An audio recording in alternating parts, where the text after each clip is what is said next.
Madam, 10:30. Yes, start. And then you can hand it over to Rashmi. I'll start, ma'am. Yes. Rashmi, you can start, huh? Good morning, everyone. Hope everyone had a safe and a happy Diwali.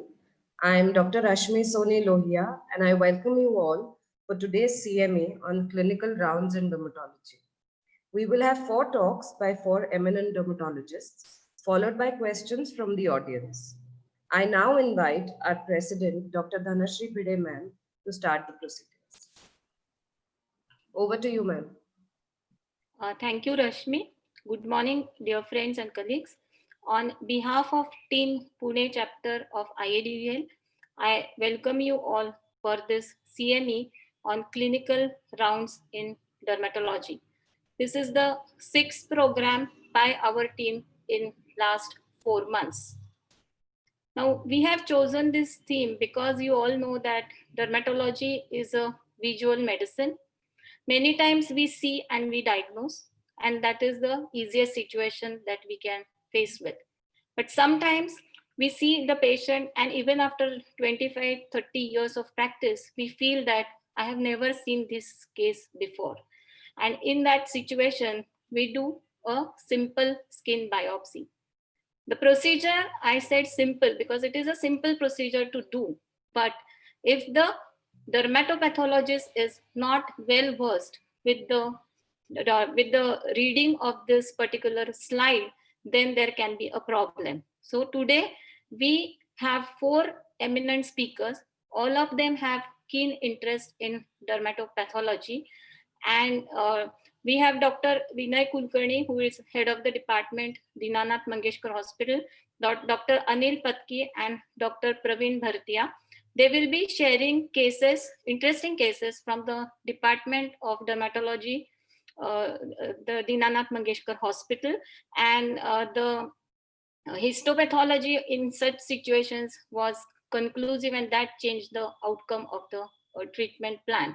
And we also have with us Dr. Pradeep Mahajan. We fondly call him Ackerman of Pune, and he will be sharing cases where the clinical diagnosis was totally different, but the histology was a turning point in these cases, and the patient management was totally based on the histopathological diagnosis. So I'm sure today we will learn a lot from our teachers and these eminent speakers. And without wasting much of time, I would like to hand over the proceedings to Dr. Purva Shah. Over to you, Dr. Purva. Thank you, ma'am. I welcome you all to the scientific session. We now begin with our first lecture by Dr. Anil Patki, sir. Dr. Anil Patki did his MD from BG Medical College in 1985 and DNB in 1986. He's been in private practice since 1986 and has been an honorary consultant at Ruby Hall between 92 and 2016. He's a leprologist and a consultant attached presently to the Nanath Mangeshkar Hospital, has more than 40 publications in national and international journals. Dr. Patki, sir, will be speaking to us and discussing with us a few interesting cases today. We welcome you, Dr. Anil Patki, sir. Over to you.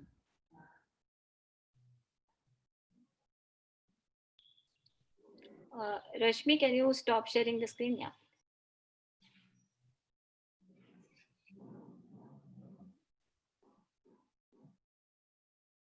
I would also like to make an announcement that for all of you that are not speaking, please make sure to mute your mics and videos.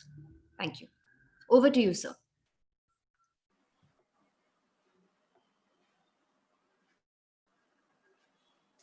Just a minute. Sure.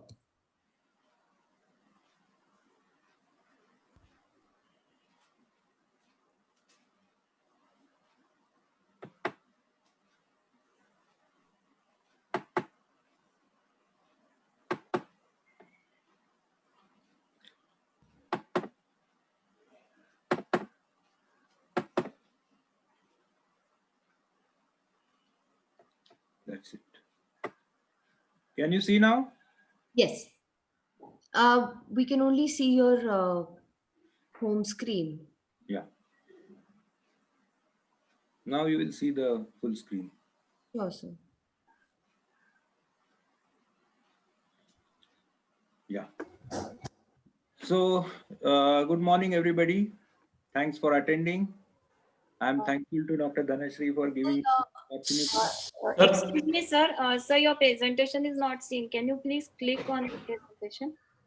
No, it is seen here as sharing the screen. Like a lag in the network. Can Sir, you also just see it? Actually, Rashmi Purva, can you see his presentation?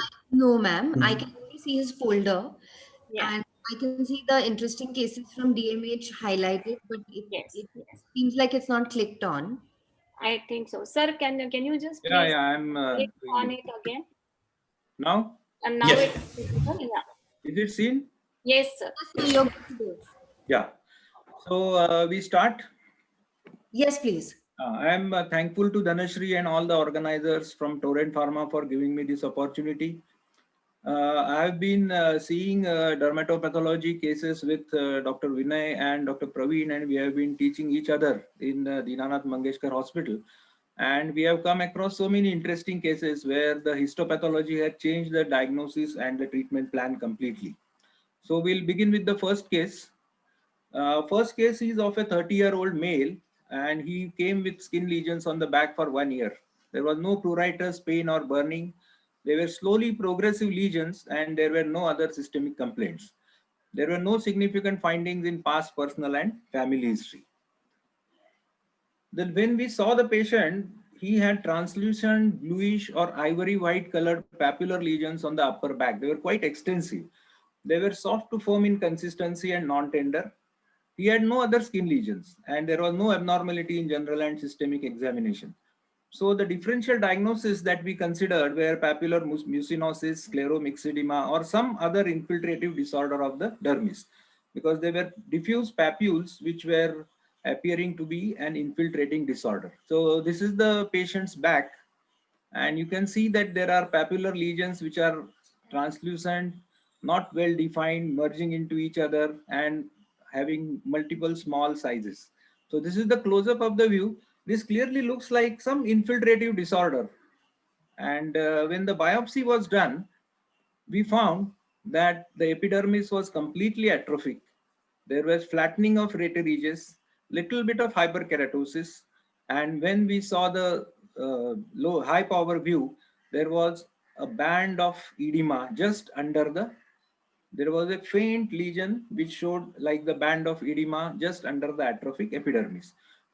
Below that band of edema, you could see the normal reticular dermis was seen. There was hardly any infiltrate, almost no infiltrate. And when the epidermis was seen, we could see hydropic degeneration or vacuolar degeneration of the basal cells of the epidermis. And in that band, we could see you can see here the dilated or tortuous capillary vessels. This is another high power view. You can see the hydropic degeneration here. You can see the vesicular changes in the basal cells. And this is a band of edema and hardly any dermal infiltrate. So we could diagnose this as lichen sclerosus. Every time it is not atrophic. So the common term that is used is lichen sclerosus. And if you can see epidermal atrophy, you can call it lichen sclerosus 8 atrophicus.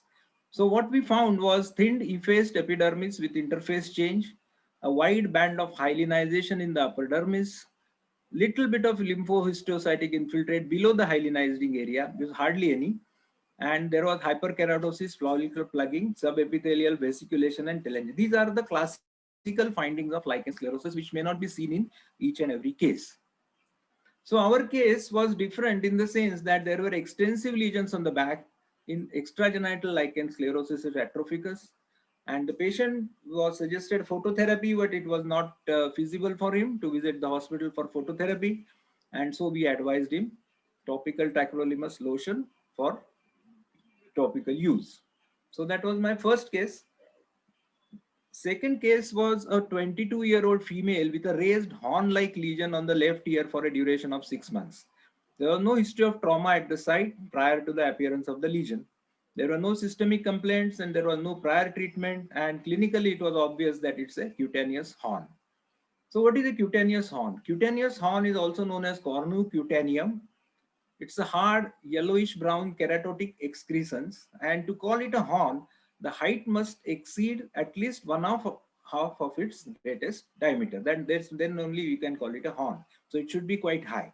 The common sites for cutaneum are face, ears, dorsa of the hands. Usually it is a solitary lesion, and giant horns are exceedingly rare. So this is a clinical diagnosis, of course, where there is a large protuberant mass of keratin, and the diagnosis depends on the histological examination of the tissue from the base of the lesion. So underlying disorders that can be there under the cutaneous horn are actinic keratosis, seborrheic keratosis. There could be a viral wart under it. It could be a squamous cell carcinoma. It could be a keratoacanthoma. It could be a basal cell carcinoma, or it could be a benign lichenoid keratosis. This is a list of findings which can be there at the base of the cutaneous horn. But this case was unique, that what we found in this case was entirely different from this list given in the textbooks. So this is the clinical picture of the horn on the left ear of the patient. Another photograph. And here we see the biopsy. In biopsy, here on the top of it, you can see a transversely cut hair follicle. And this is that mass of keratin which gives rise to the horn.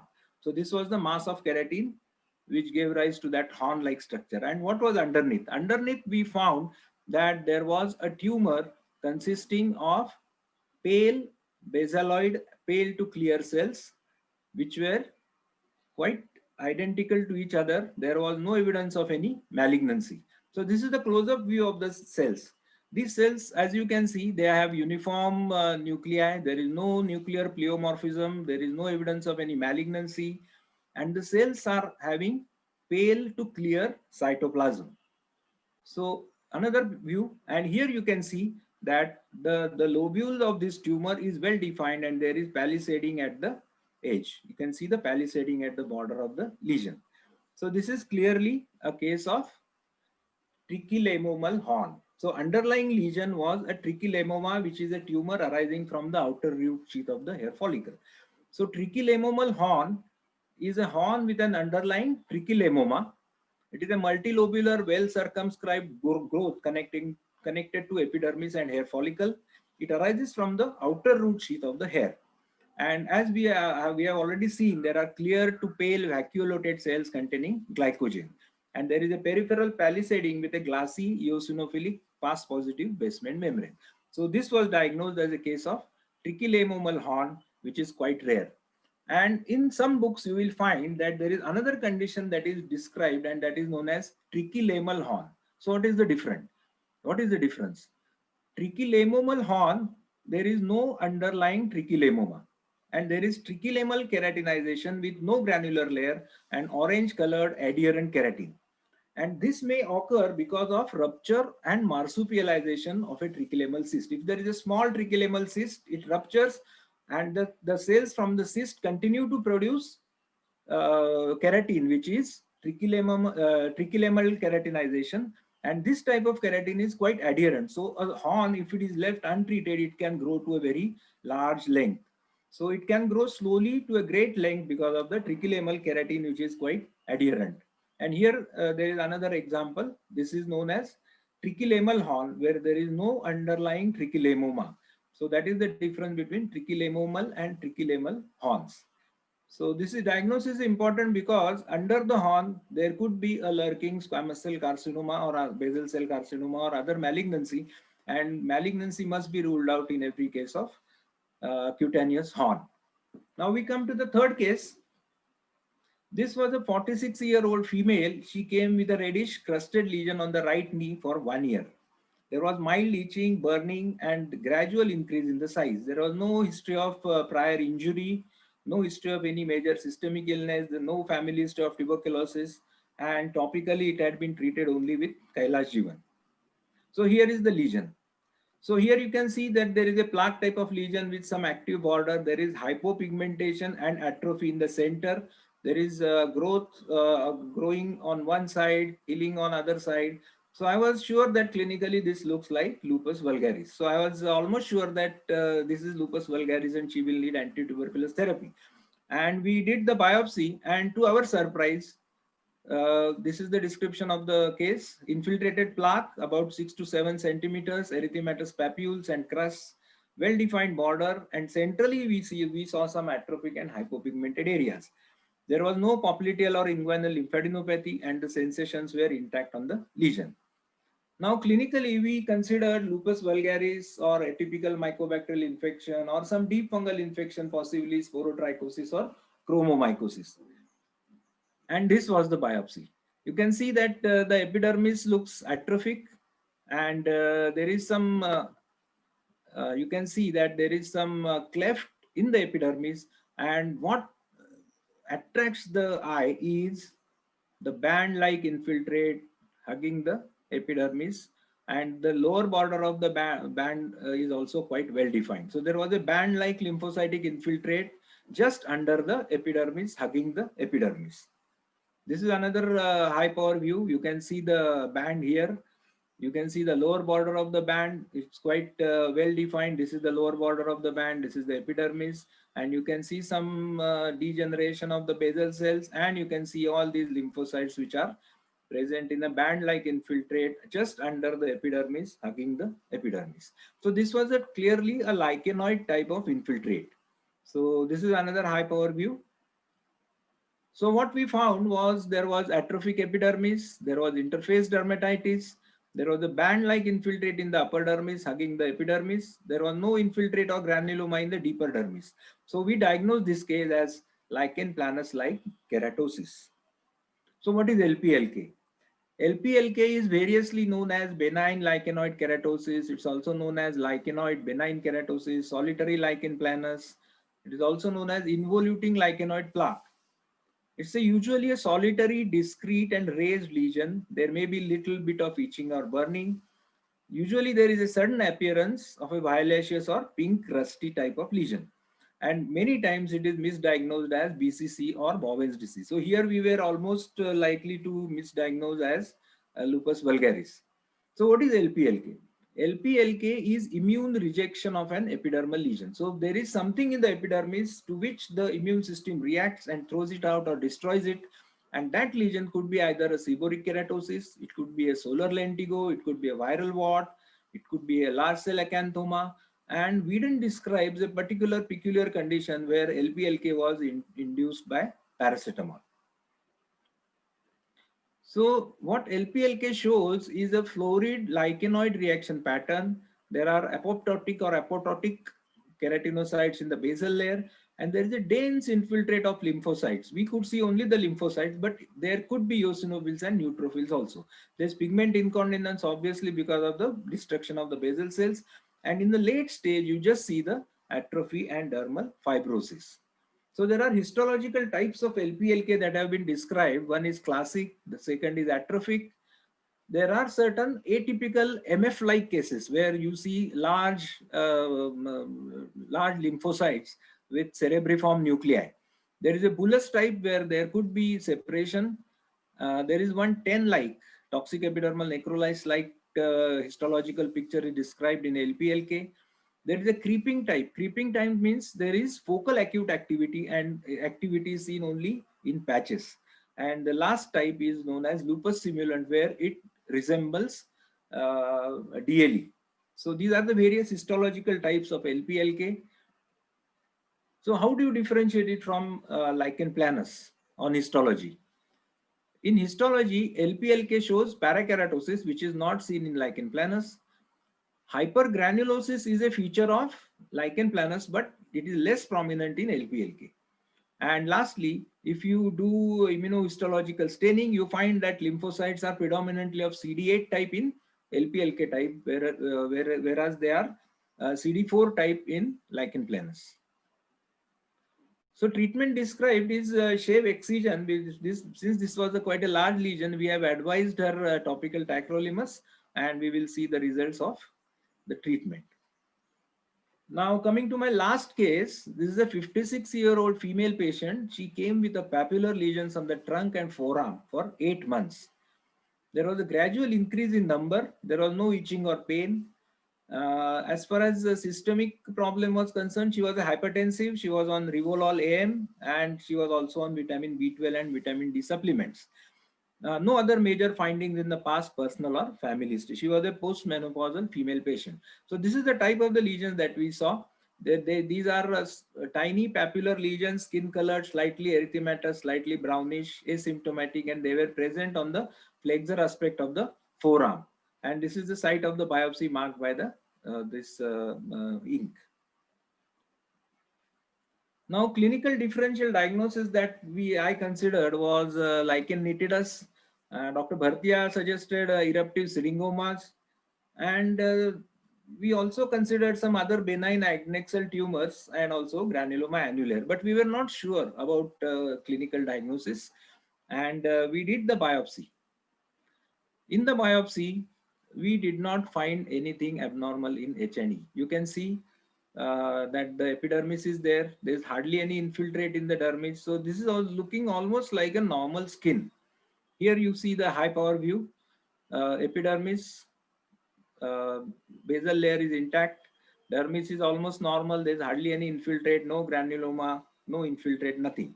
So this was sort of what is known as invisible dermatosis. You cannot find anything in H&E stain. So what are invisible dermatosis? There are certain dermatoses where the histological changes are so little and so subtle that it could be mistaken for a normal skin. So there's a list of invisible dermatosis that I have found. There are certain dermatoses where there are subtle epidermal changes, like say ichthysis vulgaris. There will be very little loss of granular layer, little hyperkeratosis, and it may be mistaken for a normal skin. So ichthysis vulgaris, X-linked ichthysis, and porokeratosis could be the invisible dermatosis, because if you miss the cornoid lamella, you will report the patient as having normal skin. There are certain follicular disorders where if you miss that follicular plug, so lichen spinulosus and keratosis pilaris can be mistaken for a normal skin, so it is another invisible dermatosis. There are certain infections where there are subtle changes like candida, tinea versicolor, erythrasma, dermatophytosis. Unless you do past staining and demonstrate the fungus, it is very difficult to diagnose on H&E many times. So there are certain pigmentary disorders which can be considered invisible dermatosis: vitiligo, post-inflammatory hypopigmentation, IGH, nevus of Ito. And there are certain conditions with dermal deposits like amyloidosis, argyria, chrysiasis, scleroderma, myxedema. These can be mistaken for normal skin as invisible dermatosis. Then urticaria, telangiectasia macularis, eruptiva perstans, certain viral rashes, anitoderma, cutis laxa, mid-dermal elastolysis, and lastly collagenoma. Collagenoma is almost always reported as normal skin because there is subtle increase in collagen in the dermis. So this was one of those invisible dermatosis. So what we did was we did elastic stain, and you can see that here that this is the epidermis, and in the upper dermis the elastic fibers are very much reduced. You can see that they are very thin. So these are the this is the area where oxytalan and elaunine type of elastic fibers are there, and in the lower down you can see that the elastic fibers are almost normal. Here you can see that there are thick elastic fibers in the reticular dermis, whereas in papillary dermis the elastic fibers are grossly reduced. They are very thin and very fragmented. So this is another picture of the same. Here is the left side, you see the patient, and right side there is control. So this is the well stained. These are mature elastic fibers in the even in the patient. You can see that normal mature elastic fibers here and reduced elastic fibers in the papillary dermis. So we diagnose this case as pseudoxanthoma elasticum like papillary dermal elastolysis, or PXE like PDE. So this is a condition which is quite rare. It was first described by Rongioletti and Rebora in 1992. And it is thought to be an acquired elastolytic disorder of papillary dermis. So the elastic fibers are reduced only in the papillary dermis. It presents as non-follicular yellowish papules which resemble pseudoxanthoma elasticum. less than 50 cases have been reported, and all the cases have been reported in postmenopausal or elderly females. So all the patients have been above 50 years of age. And the common sites of involvement are neck, supraclavicular area, axilla, lower abdomen, and flexor aspects of forearms. In our patient, there was no involvement of the neck, but axilla, lower abdomen, and flexor aspect of the forearms were involved. So what is the importance of this diagnosis? The importance of diagnosis is to differentiate it from pseudoxanthoma elasticum, because pseudoxanthoma elasticum is associated with many systemic problems and they are quite life-threatening. So to consider the differential diagnosis in PXE, we know that it is an autosomal recessive disorder and the onset is in young age. At an average of 13 years, the onset of the lesion starts in PXE, whereas in the condition that we have described, it is above 50 years of age. So most important thing in PXE is that there is systemic involvement and involvement of the retina in the form of angioid streaks, cardiovascular involvement, and GIT involvement. This can give rise to cardiac problems like infarction, GIT problems like bleeding in the gastrointestinal tract. And the difference histologically in PXE, you see fragmentation and calcification of the elastic fibers. So here in that condition we have described, there is no calcification, there is no fragmentation, there is just reduced amount of elastic fibers in the papillary dermis. Another condition that can be considered in differential is what is known as mid-dermal elastolysis. But clinically it is quite different. It presents with a diffuse wrinkling, reticulate erythema, and there are elastic fibers are completely absent in only mid-dermis. And you can see elastophagocytosis in the mid-dermis. So that's how we differentiate it from PXE like PD. There is another condition that is known as white fibrous papillosis of the neck. But many people think that it is just a clinical variant of the condition PXE like PD. So there is hardly any point in differentiating this from this.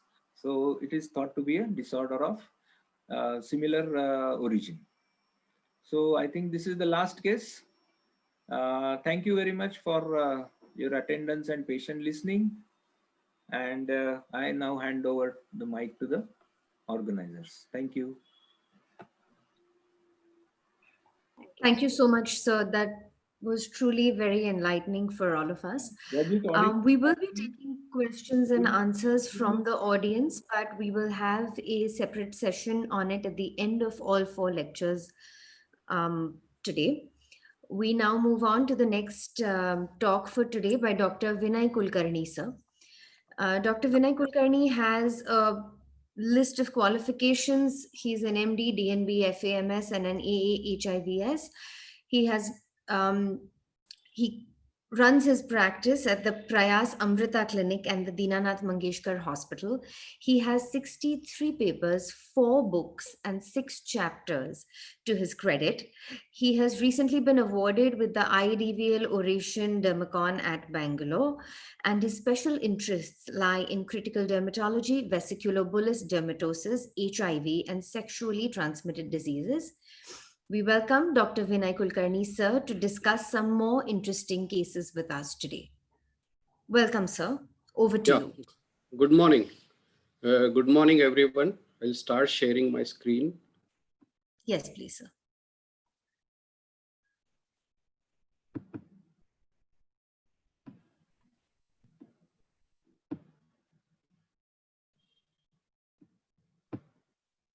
Can you see that? Yes. Yeah, I okay. see other rare deep fungal infections.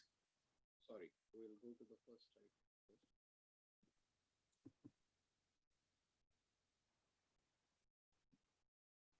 slide. Okay, good morning, and thank you for this opportunity to all of us.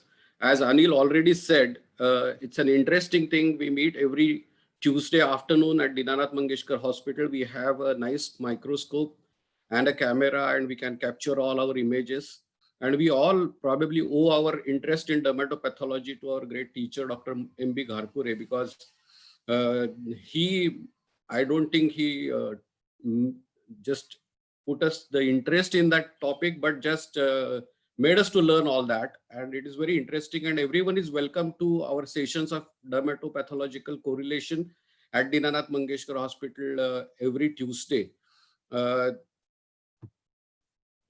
Just some practical tips before I go to my case presentation. For histopathology, use the curved tip of the needle, because recently I have been getting complaints from the pathology department that when you have our 3 or 4 millimeter punch biopsies, we capture them many times the dermal part with the forceps, and it is very difficult for them to orient them and do that. So this is a technique, I think it's not invented by me, but when I infiltrate the local anesthesia, I just turn the tip of the needle and then pick up the biopsy by with that tip and then cut it, so that it prevents the crush artifacts caused by the forceps. Second important tip is we many times actually looking at infections, and we have to send the samples for immunofluorescence as well as for cultures in saline. And what happens is sometimes we put the first biopsy into the formalin and our forceps touches the formalin, and then when we pick up the next biopsy, our biopsies are too small, and then the formalin actually destroys everything in that. And many times we see cultures which are negative, or immunofluorescence which is not very properly seen. So always, if you are doing 2 biopsies and want to take one in saline, you should take the first one in saline and then in the formalin. So these are the 2 things which we should do. And I think I'll come to that case when probably I missed this, and that's why we could not get a culture. So I divided my presentation into 3 parts: infections, tumors, and the autoimmune diseases. And these are the 3 cases which we saw not very recently in the Nanath Mangeshkar Hospital, but that led me to search for other cases in the past, which have taught me a lot. So this is the first case. A 35 years old man presented with severely painful lesions on right knee since about a year. The lesions were cold. They were not inflamed. There was no fever. There was no inguinal lymph nodes. He had some history of blunt injury on a roadside accident or something. He doesn't remember anything, pricked the skin. There were warty nodules which tended to be limited to the skin and the subcutaneous tissue. They were growing centripetally. The central parts were healing, leaving ivory-colored scars. Frequent courses of antibiotics and antifungals had no effect, and MRI showed only soft tissue lesions without bony involvement. When I did the biopsy, very dark colored blood oozed out from the lesions. So the differential diagnosis which we had in our mind was actinomycosis, leishmaniasis, tuberculosis, and other deep fungal infections. To our surprise, the skin biopsy showed typical cells which were thick-walled, cigar-colored sclerotic cells called medullary bodies, or also called as the copper pennies. We could have done retrospectively a direct examination of 10% potassium hydroxide clear lesions scrapings that has been mentioned in the books that they can yield results. However, the culture showed no growth. And I think here I had made that mistake of picking up the biopsy first and putting it into formalin and using the same forceps for sending the tissue for culture. Now, this was diagnosed as chromoblastomycosis, which is a chronic fungal infection of the skin and subcutaneous tissue caused by traumatic inoculation caused by different fungi. Cladosporum carioni is probably more common in our part of the country. It is usually characterized by large verrucous lesions. So when in our groups we discuss large verrucous lesions, chromoblastomycosis comes to our mind. But this kind of multiple warty lesions with oozing material are rarely seen in chromoblastomycosis. The prognosis tends to be good, especially for small and localized lesions. When the affected areas are large, as in severe cases, cure is difficult, although control is easily achieved. Cicatricial and anesthetic scars are the rule, and sometimes they can cause elephantiasis secondary to lymphedema. So this was the case which was treated with antifungals.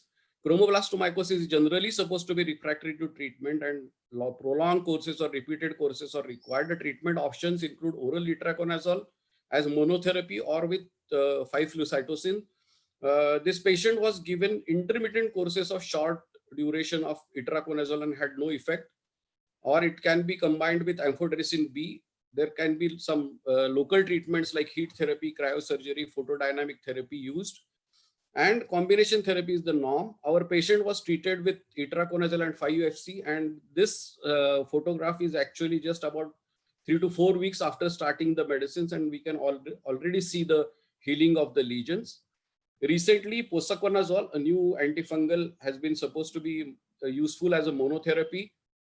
However, the therapeutic success is related to the causative agent as well as the clinical form and severity. So this was chromoblastomycosis. Now this led me to looking at different other deep fungal infections which we rarely see. And so one of the first ones would be cutaneous cryptococcosis. Of course, this is not that rare if people are seeing HIV positive patients. There are multiple cutaneous skin-colored, pearly, centrally umbilicated molluscum-like lesions, papules, nodules, plaques, ulcers, abscesses may be present. This was a patient whose CD4 count was less than 20 and had florid lesions, molluscum-like lesions. He was treated with antiretrovirals as well as amphotericin B, followed by a prolonged course of fluconazole, which is to be given for secondary prophylaxis also. And he has improved completely. These are the follow-up lesions.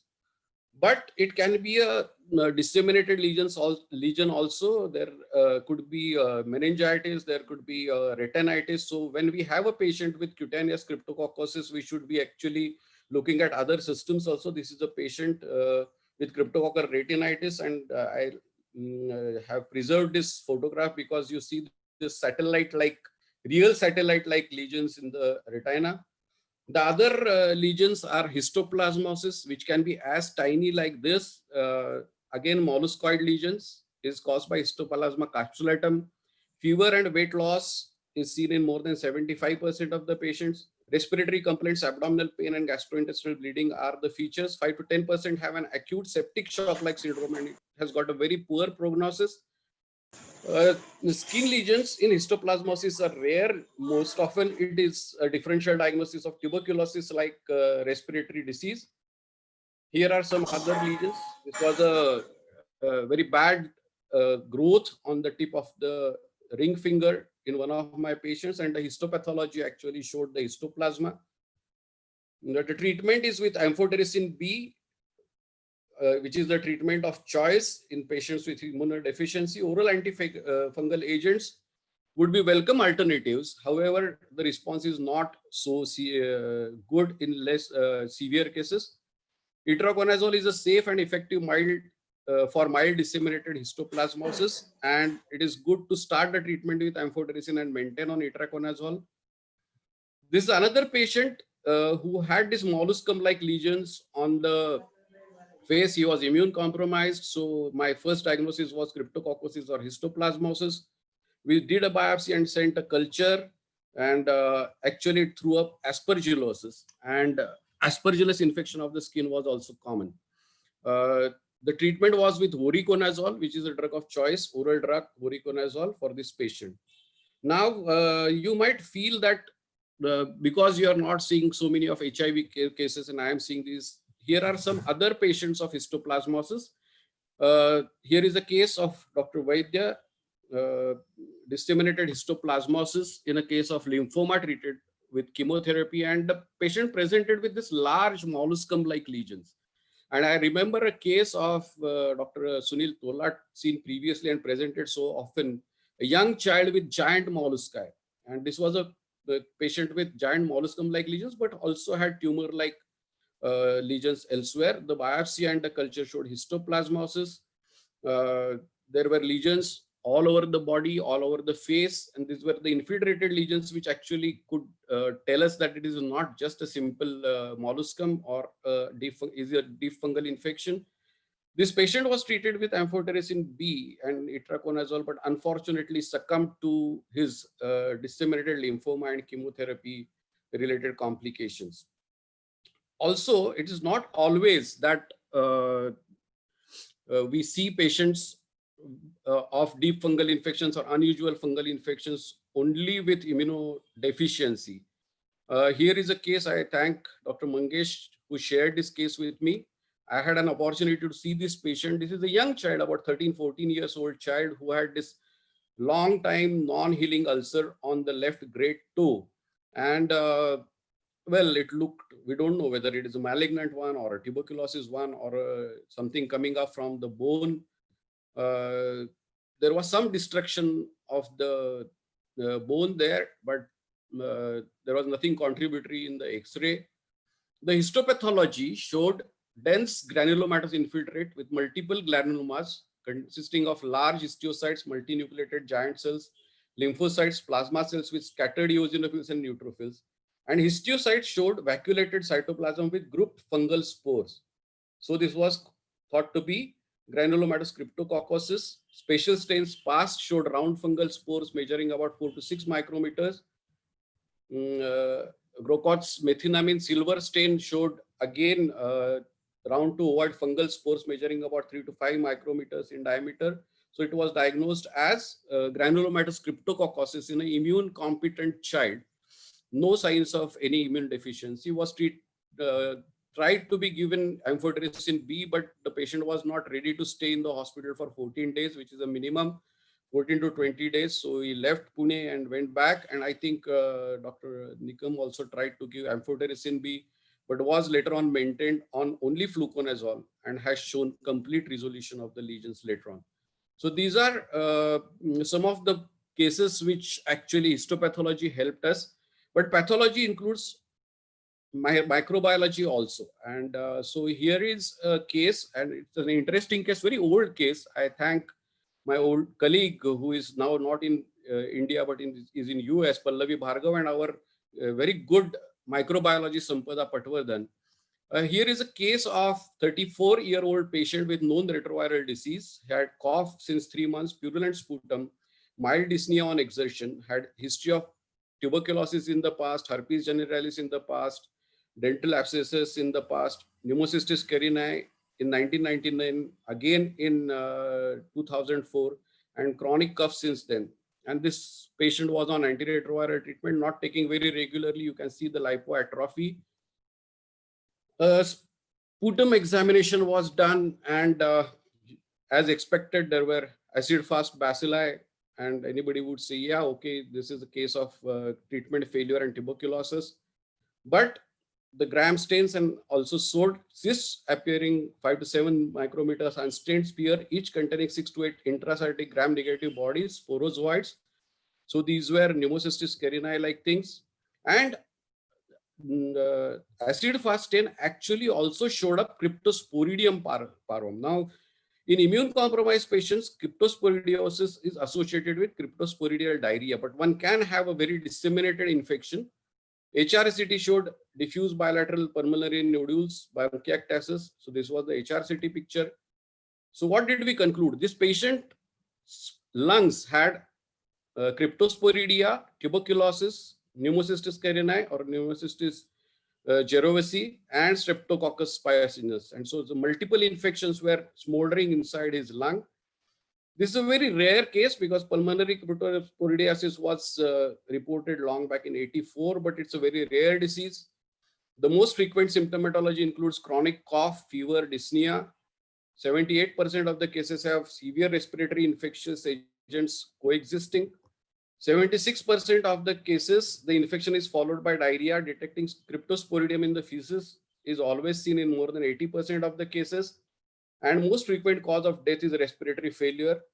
The treatment is supposed to be not very truly effective, but the patient was given extended anti-tuberculosis drugs, second line, because he had previous past experience of anti-tubercular drugs. He was given TMP SMX in high dose for 3 weeks, followed by prophylactic dose till CD4 counts improved, nitazoxanide for 3 weeks, and antiretroviral treatment was managed. The patient went on to survive for more than 14 years after this episode. So those were some of the infections which taught me a lot. Now let's move on to some of the tumors. A 45-year-old lady presented with numerous, really innumerable nodulocystic lesions all over the body. About 2.5 years before, there was a small nodular lesion on the back, was biopsied and was diagnosed as papillary mucinosis. And this is very interesting that Anil also just now showed probably a case where differential diagnosis was papillary mucinosis. Patient had sought homeopathic treatment in between and had recently, in a span of couple of months, seen sudden appearance of multiple skin lesions. They started from the shoulder and spread to abdomen, head, back, pubic, anal region. Lesions burst with purulent discharge and foul smell. She also had backache, lower limb pain, weakness, and incontinence of bowel and bladder. And she was advised to get admitted for further investigations.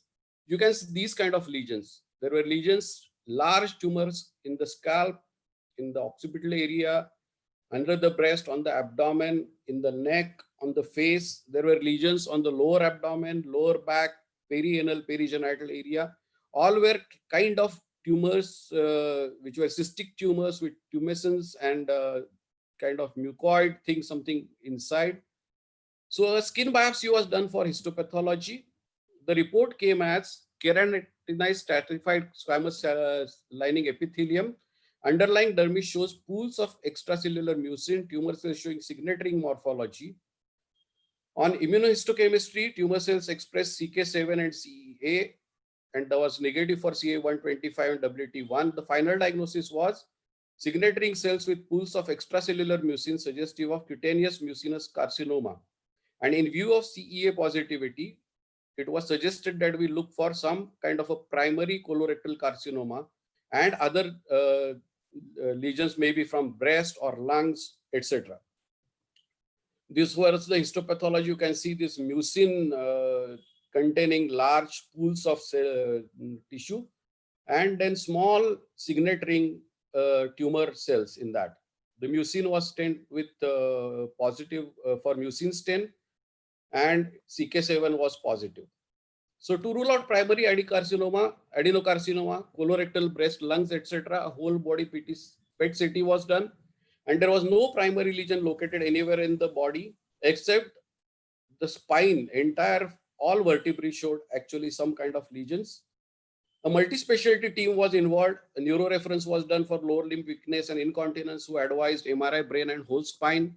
Nephrology reference was given for ruling out multiple myeloma for her severe bone pains and other lesion systemic involvement. The nephrologist advised bone marrow aspiration and biopsy. Hematology reference was given for myeloproliferative disease, lymphoma. Again, bone marrow aspiration and biopsy was suggested. Bone marrow smears suggestive of metastatic adenocarcinoma. So reference was given to oncologist, who advised radiation therapy for cord compressing lesions. Palliative radiotherapy was started because the prognosis was quite poor, and the radiotherapist suggested that we give methylprednisolone for 3 days followed by thalidomide. MRI scan of spine, you can just look at the lower lines. Above findings in all vertebrae probably represent a marrow replacement pathology. The lesions at D12 and L2 vertebral levels are likely to be neoplastic in origin, probably metastatic in view of multiplicity. Biopsy correlation is suggested. So the bone marrow aspiration showed three-dimensional balls and clusters of varying sizes of tumor cells having hyperchromatic pleomorphic nuclei and abundant vacuolated cytoplasm. Clot sections showed clusters of tumor cells. Bone marrow trephine biopsy showed tumor cells which are intermediate in size, having round to eccentric nuclei with abundant vacuolated cytoplasm having signaturing appearance. Spatial stains were positive for tumor cells, and CK7 was strongly positive in tumor cells. So the final diagnosis was bone marrow from the bone marrow and trephine biopsy, metastatic deposits of mucinous adenocarcinoma, and it was suggested that we correlate with skin biopsies and detailed further workup. So the final diagnosis was primary cutaneous mucinous adenocarcinoma, which is supposed to arise from sweat glands. Mucinous carcinoma of the skin is supposed to have relatively good prognosis with rare distant metastasis, but there is a high local recurrence rate.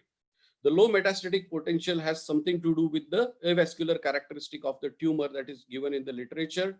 However, our case was an exception. It had tremendous dissemination and metastasization. Mucinous carcinoma is found to be resistant to chemotherapy and radiation, so only palliation was given to this patient. Unfortunately, she succumbed to the disease. Now, here is a point to ponder, and this is, I am just discussing, I don't know who had seen the previous biopsies and all, and this is not to comment on their judgment, but the original diagnosis was papular mucinosis. Now, is it possible, because papular mucinosis is not likely to undergo malignant transformation, is it possible that the overwhelming presence of mucin in the original biopsy could have led to overlooking some of the signatoring cells. I don't know, because as mentioned, local excision usually would have led to local recurrences, but not dissemination, and is supposed to have better prognosis. Could we have been able to alter the prognosis? I don't have any answers to these questions, but I think just a pathologist looking more deeply for these kind of things would have helped. So going to another rare tumor, which I had to search from my literature, was a 36-year-old male working in Congo, known HIV positive, reddish black colored, raised painful lesions on the legs.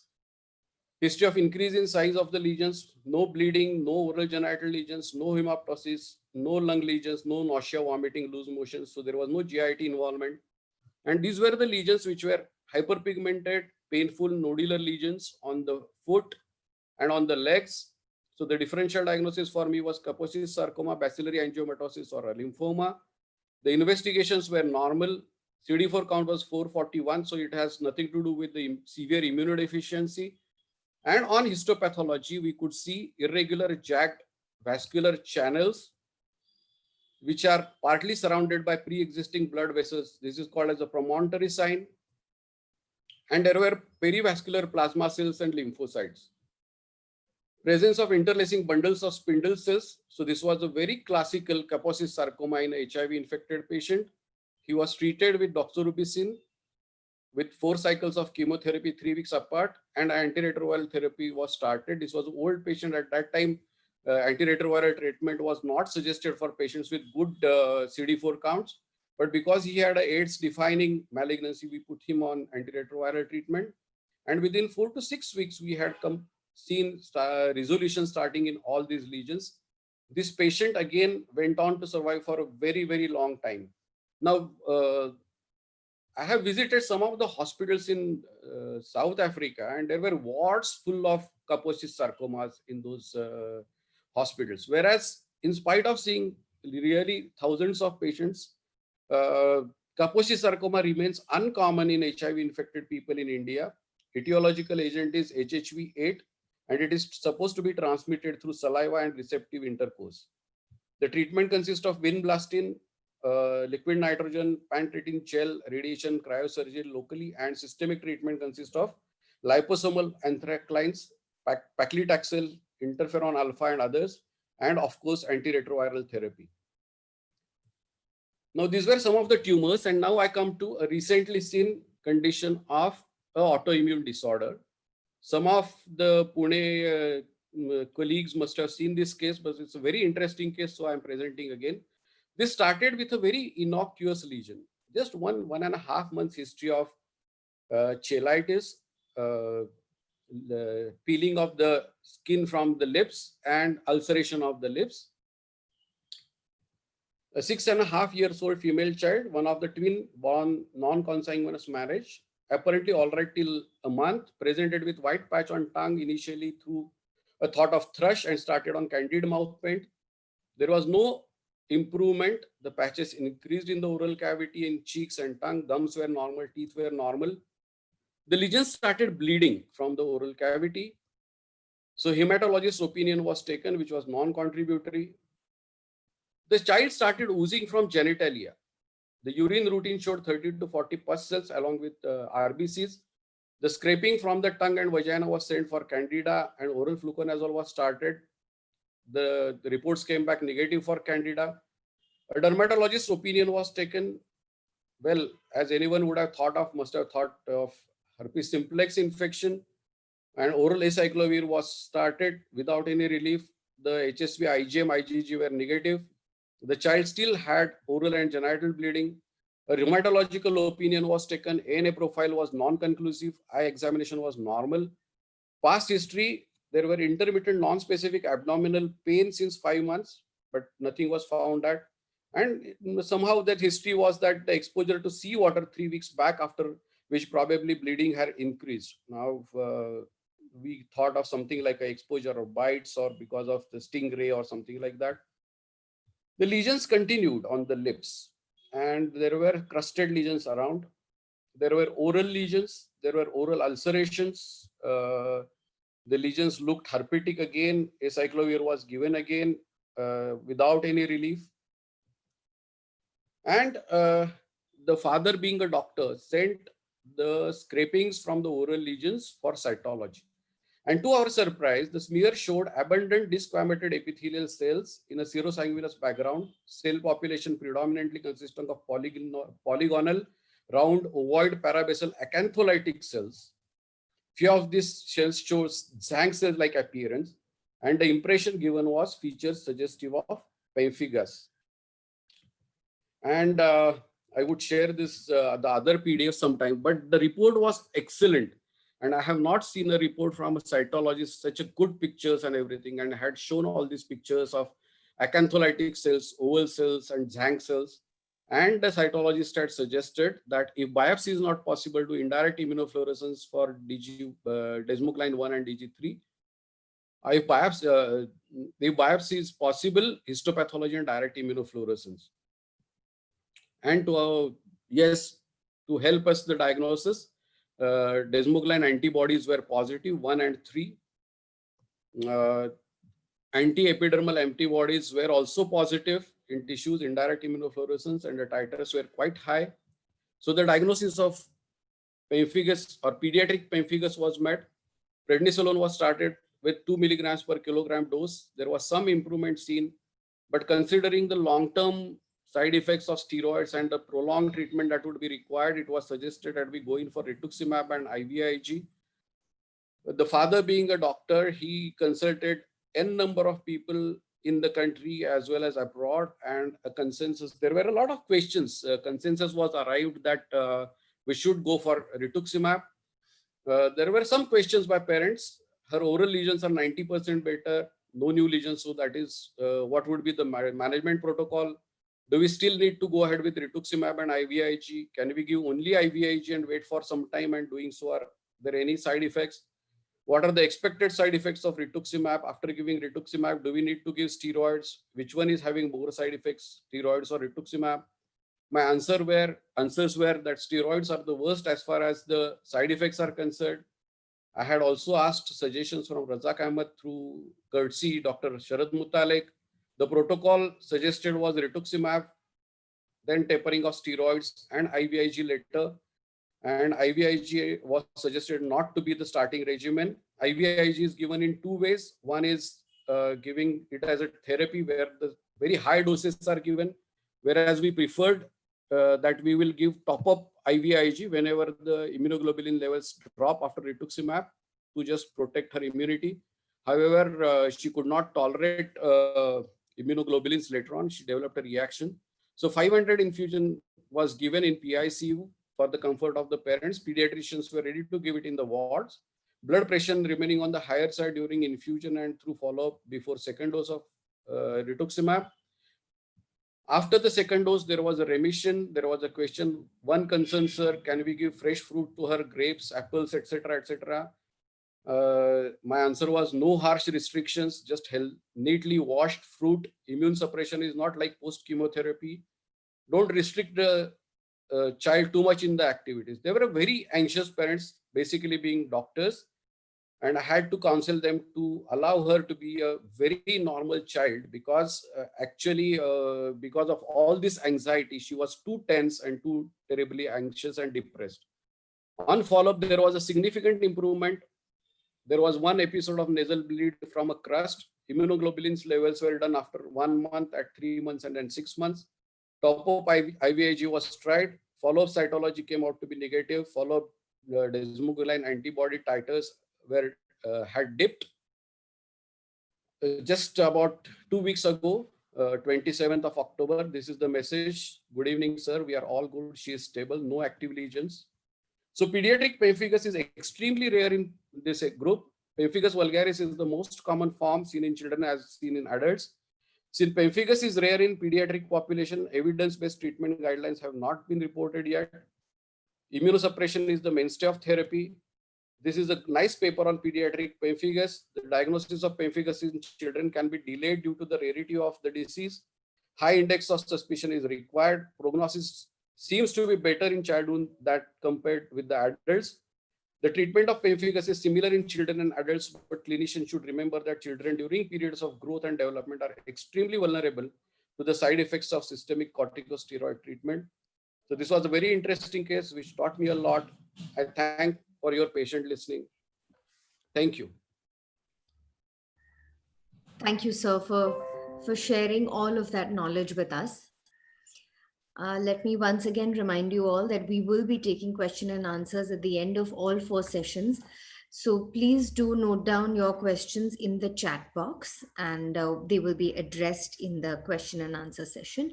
We now move on to the third lecture for today by Dr. Praveen Bhartiya, sir. Dr. Praveen Bhartiya, sir, did his MD in dermatology in 1988 from the BJ Medical College in Pune. He is an honorary consultant and an associate professor in skin at the KEM Hospital and an honorary consultant at Dinanath Mangeshkar Hospital in Pune, and is also a postgraduate guide in dermatology. Dr. Praveen Bhartiya, sir, will be speaking to us and discussing with us a few more interesting cases today. We welcome you, sir. Over to you. Thank you, Dr. Purva. Sure, sir.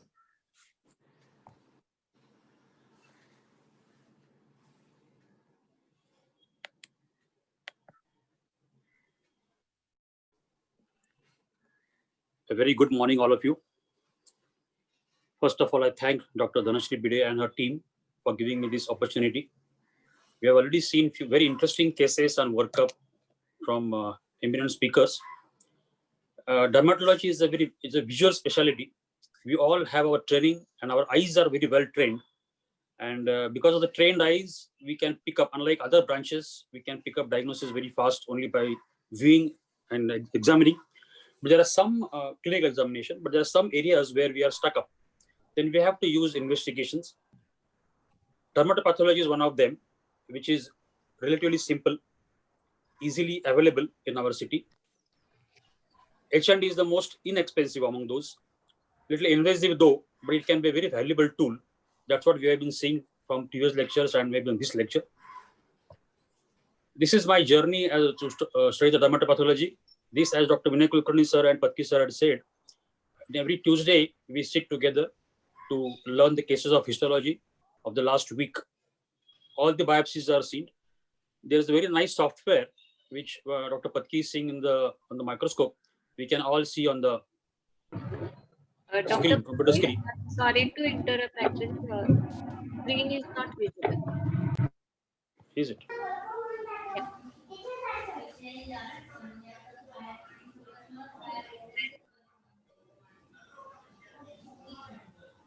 Now? Not yet, sir. Not yet. Okay.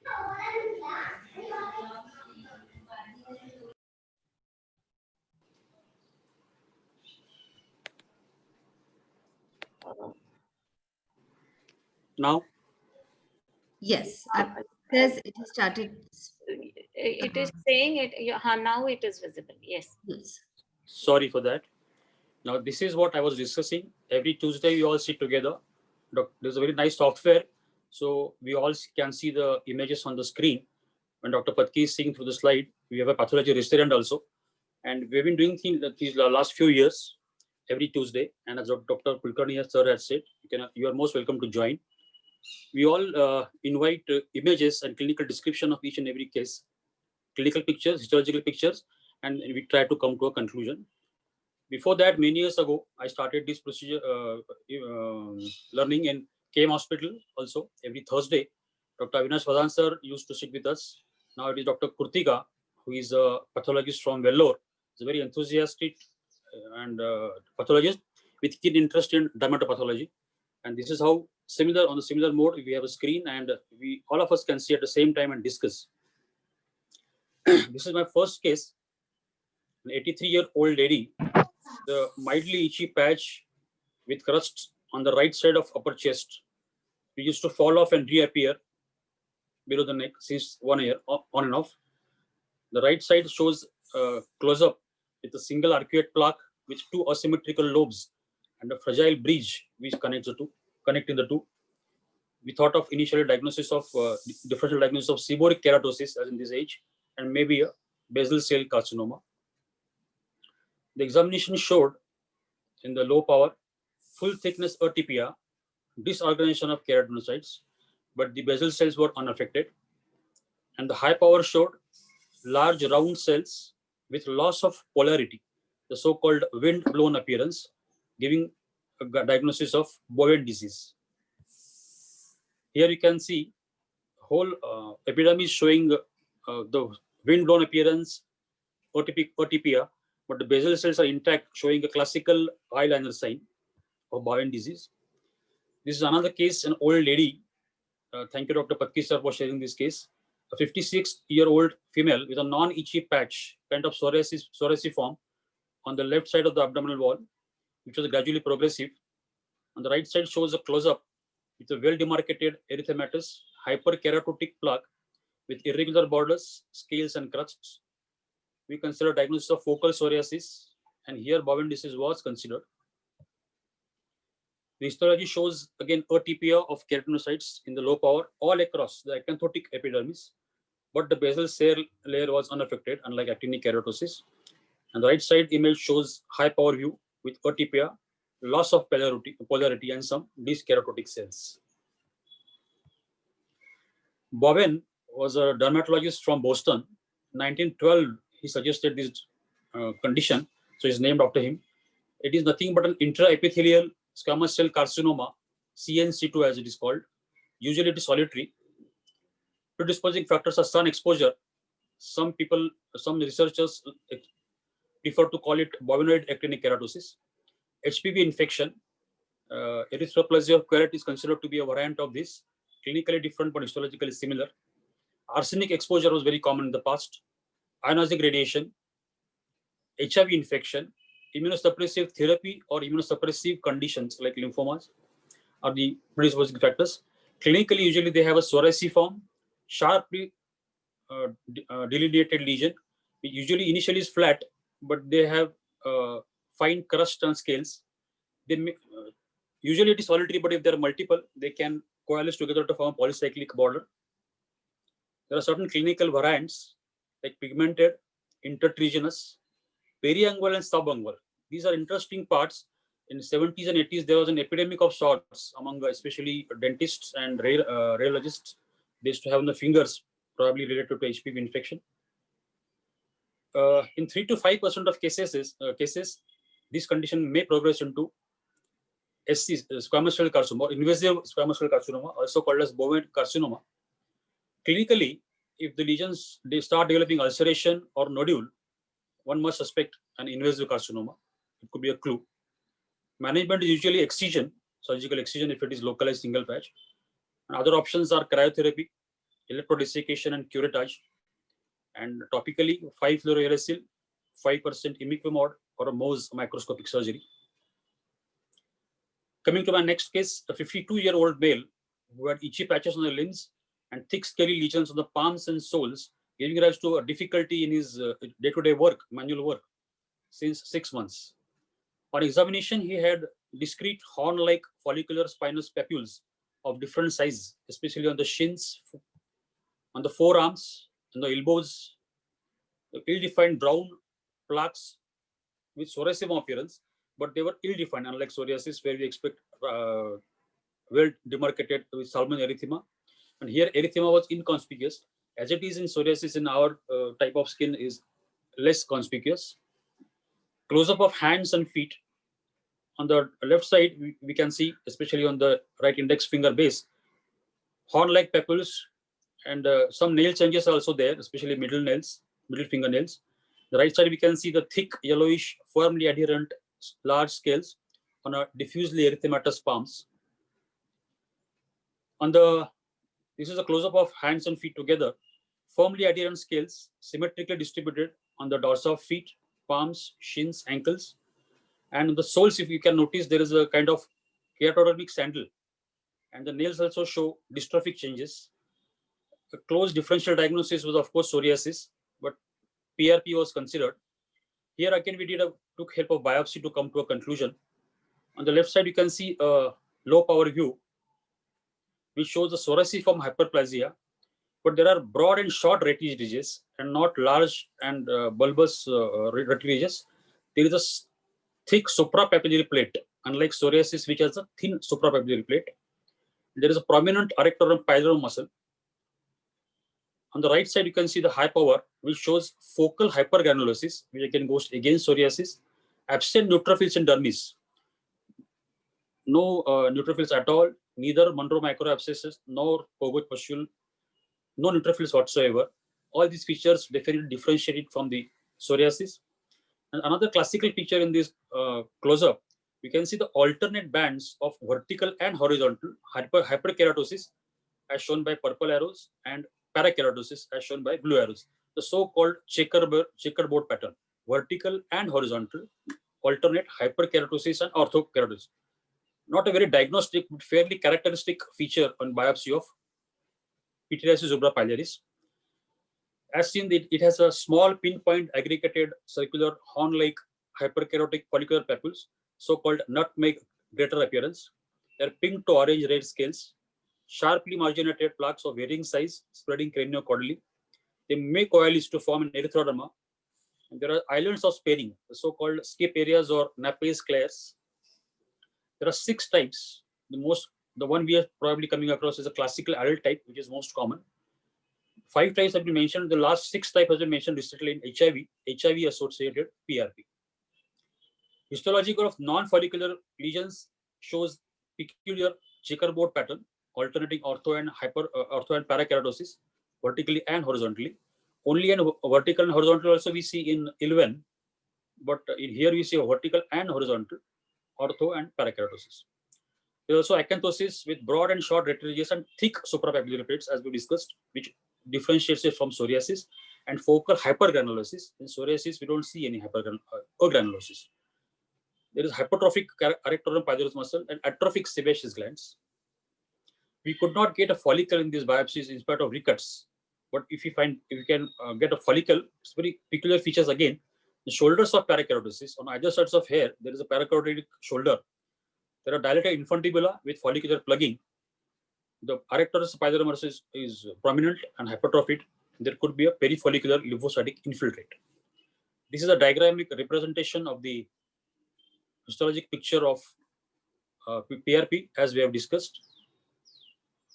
Now, he was treated with, actually, he was receiving already apriso because of probably he was thought of psoriasis, but there was no much relief.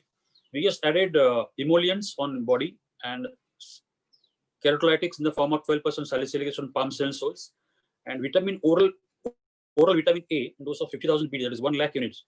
And this is only after 4 weeks. You can see he's got a fairly good response on almost all the lesions.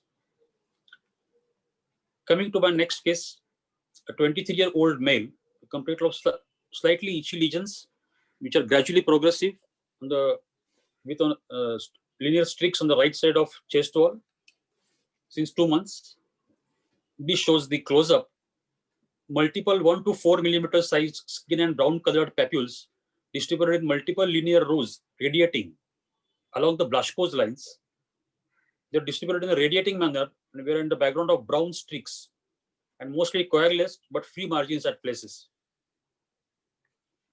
The biopsy showed in the low power spongiosis. On the right side, you can see a spongiotic vesicle and basal cell degeneration, not throughout but at places, with mononuclear cell infiltrate. And the histology, high power showed spongiosis, scattered lymphocytic infiltrate, and dermis shows pigment incontinence. So this was a case of Blaschkitis. Blaschkitis is a rare acquired inflammatory linear eruption, similar to lichen striatus, but usually seen in adults, unlike lichen striatus, which is seen in children. Clinically, there are pruritic papules and vesicles along the ipsilateral lines of Blaschko. Histopathologically, it shows spongiotic dermatitis. Its course is of rapid evolution with spontaneous resolution within 2 to 4 months, unlike lichen striatus, which may persist for longer period. It is considered as a manifestation of mosaicism, characterized by presence of genetically abnormal keratinocytes generating a T-cell mediated inflammatory response along the lines of Blaschko. Usually, this follows a trigger such as viral infection or vaccination, certain drugs, or even trauma. Treatment is a self-limiting condition, but treatment may be mild topical steroid or even tacrolimus 0.01% ointment can be prescribed. Just a recap of a few but definite differences between the two similar conditions, namely blushcartis and lichen status. Lichen status is relatively common. Blushcartis is seen in adults, whereas lichen status is usually seen in children. Blushcartis is usually seen prominently in the trunk, and lichen status is usually on the limbs. Clinically, papules and vesicles along the multiple lines, whereas lichen status is usually along the single line. Course in blushcartis is usually rapid resolution, 2 to 4 months, whereas lichen status may be up to 6 months to 1 year or even years. Relapses are common in blushcartis, where they are rather rare in lichen status. Histopathology of blushcartis shows spongiotic dermatitis, whereas lichen status shows spongiotic and or lichenoid dermatitis, indicating degeneration of basal cells as well. Distribution is in blushcartis either unilateral or could be bilateral cases have been reported, whereas lichen status is usually unilateral.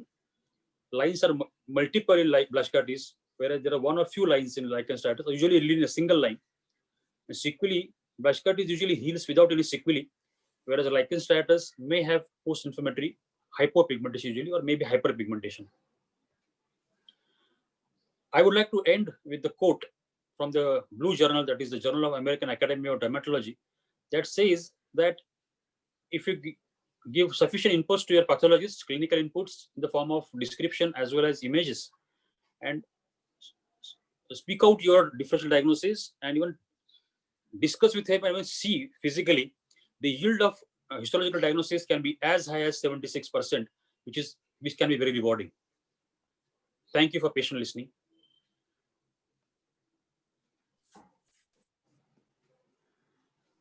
Thank you so much, sir, for sharing your experience and all the pearls with us. Thank you. We now move on to the last talk for today by Dr. Pradeep Mahajan, sir. Dr. Pradeep Mahajan, sir, did his MD from BG Medical College in the year 1988 and his DNB in 1989. He also did a fellowship in dermatopathology at the Ackerman Academy of Dermatopathology, New York, USA, in 2002. He's a consulting dermatologist and dermatopathologist, has been the associate professor at the Department of Dermatology, BG Medical College, SKN Medical College.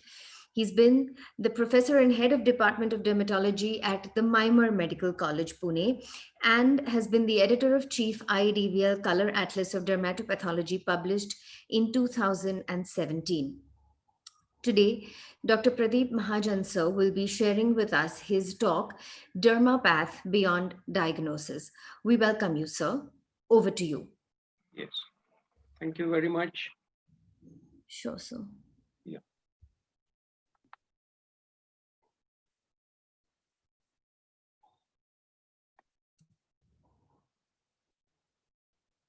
Okay, so Sir, I think you'll as have to we make it talking full. about, hello, Full screen मध्ये घाला sir. Yeah, you're good to go, sir.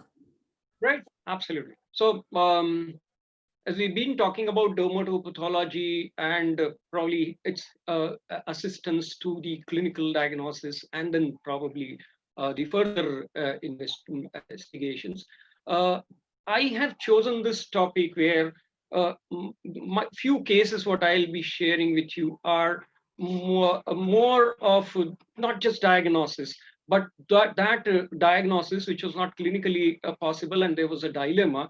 We diagnosed it by dermatopathology, and that dermatopathological diagnosis helped us to treat the patient very successfully. So that would be my talk today, and I'll start with the first case. This is an adult male with verrucous lesion over the elbow. Obviously, it looks like verrucous tuberculosis for duration 4 months. And initially, the biopsy was not done, but before that, for 3 months, anti-tubercular treatment was installed. Actually, at the end of 3 months, when there was no response to the treatment, a biopsy was done. So when I saw the biopsy, of course, then the clinical diagnosis was in dilemma, and there was no effectiveness to the treatment. And then we saw the biopsy. Biopsy, instead of showing any granulomas in the dermis and caseation and all, showed papillomatosis. This is papillomatosis. So apart from papillomatosis, there was parakeratosis also, retention of nuclei here in the stratum corneum. What else? Yes, the upper epidermal layers showed this vacuolated and uh, degenerated keratinocytes along with this neutrophilic collections. Everywhere you see those vacuolated and degenerated keratinocytes along with the uh, neutrophils, and that is classical of a spongiform pustule of Kogos. We were surprised, so we wanted to confirm it by seeing more sections and all. And this is another one, some spongiosis, vacuolated, degenerated keratinocytes, and the neutrophils. But to corroborate it, yes, we saw at the other section that yes, there was diminished granular cell layer, parakeratosis, along with neutrophilic collection. So that was classic Monroe's microabscess. So after reviewing the literature, we diagnosed this case as verrucous psoriasis or psoriasiform neurodermatitis. Of course, not very common. So we treated the patient with this diagnosis, stopped AKT and treated with methotrexate. And this was a gratifying result after 6 weeks of treatment with methotrexate. My next case is an elderly female with erosions, crusting, and vegetative plaques. Asymmetric. So this eye was not involved, but there was only these erosions and crusting with vegetative plaques over the left eye. Not just that, this palm and hand also was spared, and there was only a right palm involved with such a verrucous plaque, crusting, erosions, scaling, whatever. Very difficult to diagnose clinically. So we did histology. What histology showed us? Yes, as expected, there's a little of hyperkeratosis, hyperplasia, maybe a little papillomatosis as the plaque was a little verrucous, yes. But something was happening here, something was happening here. So what was it? Yes, so there's something happening here. So we went on to the higher magnification. So higher magnification at one point showed us this is the cut dermal papilla. All these are cut dermal papilla, expected because the lesion was a little verrucous. And these dermal papillae were lined by a single layer of basal cells, and there was a separation, such as there was a cleavage, which was a suprabasal cleavage. So we had suprabasal cleavage. We had acanthotic or hyperplastic papillomatous epidermis. So what else was remaining is this, and we saw at the other section that there was a eosinophilic spongiosis, that eosinophilic collections in the epidermis, and that made the diagnosis classically as pemphigus vegetans. Very unusual clinical presentation, but histology very characteristic of pemphigus vegetans. And then accordingly, the patient was treated with usual systemic steroids and topical and immunosuppressive agents. And this was the result.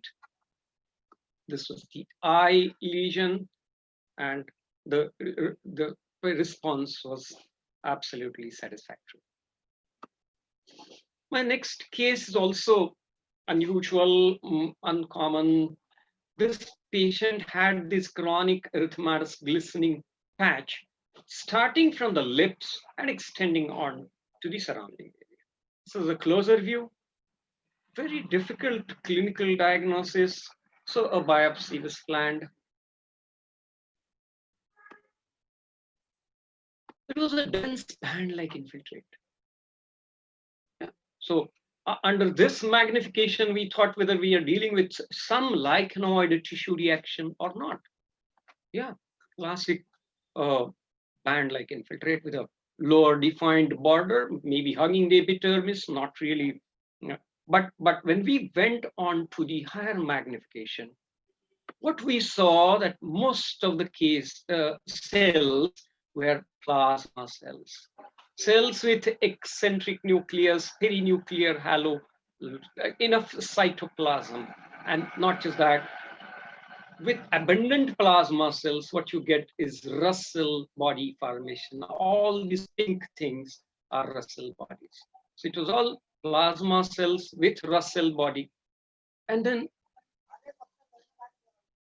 we diagnose this case as plasma cell mucositis. We are commonly hearing about plasma cell balanitis of zoons, and it's a pretty common condition. But the books do mention that such kind of a manifestation can affect any other mucosa, and the name given for that is plasma cell mucositis. So this was the diagnosis there, and then they treated this patient with usual fusidic acid and tacrolimus for 1 month, a partial response, and then with PUA therapy, what has been mentioned in the books as different treatment modalities for 2 months, but after that, probably patient was lost for follow-up, right? My next case is very common dilemma in clinical dermatology, that there is a patch, plaque, or a nodule on a face which is erythematous. And then, as you all know, we do entertain differential diagnosis, like those 5 L's mentioned by Lever in his histopathology book, namely polymorphous light eruption, lupus erythematosus, Jessner's lymphocytic infiltrate, lymphocytoma cutis, and lymphocytic lymphoma. These are 5 L's. But that is not enough. There are many others for such erythematous plaque or papule or nodule on face. I would name a few, like all granulomatous disorders like tuberculosis, Hansen's disease, sarcoidosis, and whatnot. So in any case, we have to sort it out by dermatopathology. So a biopsy was done. Yes, this is from the face, so a lot of hair follicular and sebaceous gland structures. And there was a dense and diffuse polymorphous inflammatory cell infiltrate. Okay, so what was that? This is the scanner view. So we went on to higher magnification. There are 2-3 things which attracted our sight. So one was there was a Grenz zone. Infiltrate was separated from the overlying epidermis by Grenz zone. That infiltrate here, you can obviously see there's a nuclear dust and multilobular nuclei, so that is neutrophils there. If you can see here, there were, yes, a few eosinophils with eosinophilic cytoplasm. There were lymphocytes. There were a few histiocytes also. So polymorphous inflammatory infiltrate with grain zone. And then the last probably feature of this disease on histology is the blood vessel involvement. So endothelial cell thickening, fibrinoid degeneration. So there were changes of vasculitis. With all these features on histology, patient was diagnosed as a case of granuloma faciale. Granuloma faciale, then it was a little easier for us to treat it. And then this was the response, complete clearing after few weeks of Dapsone treatment.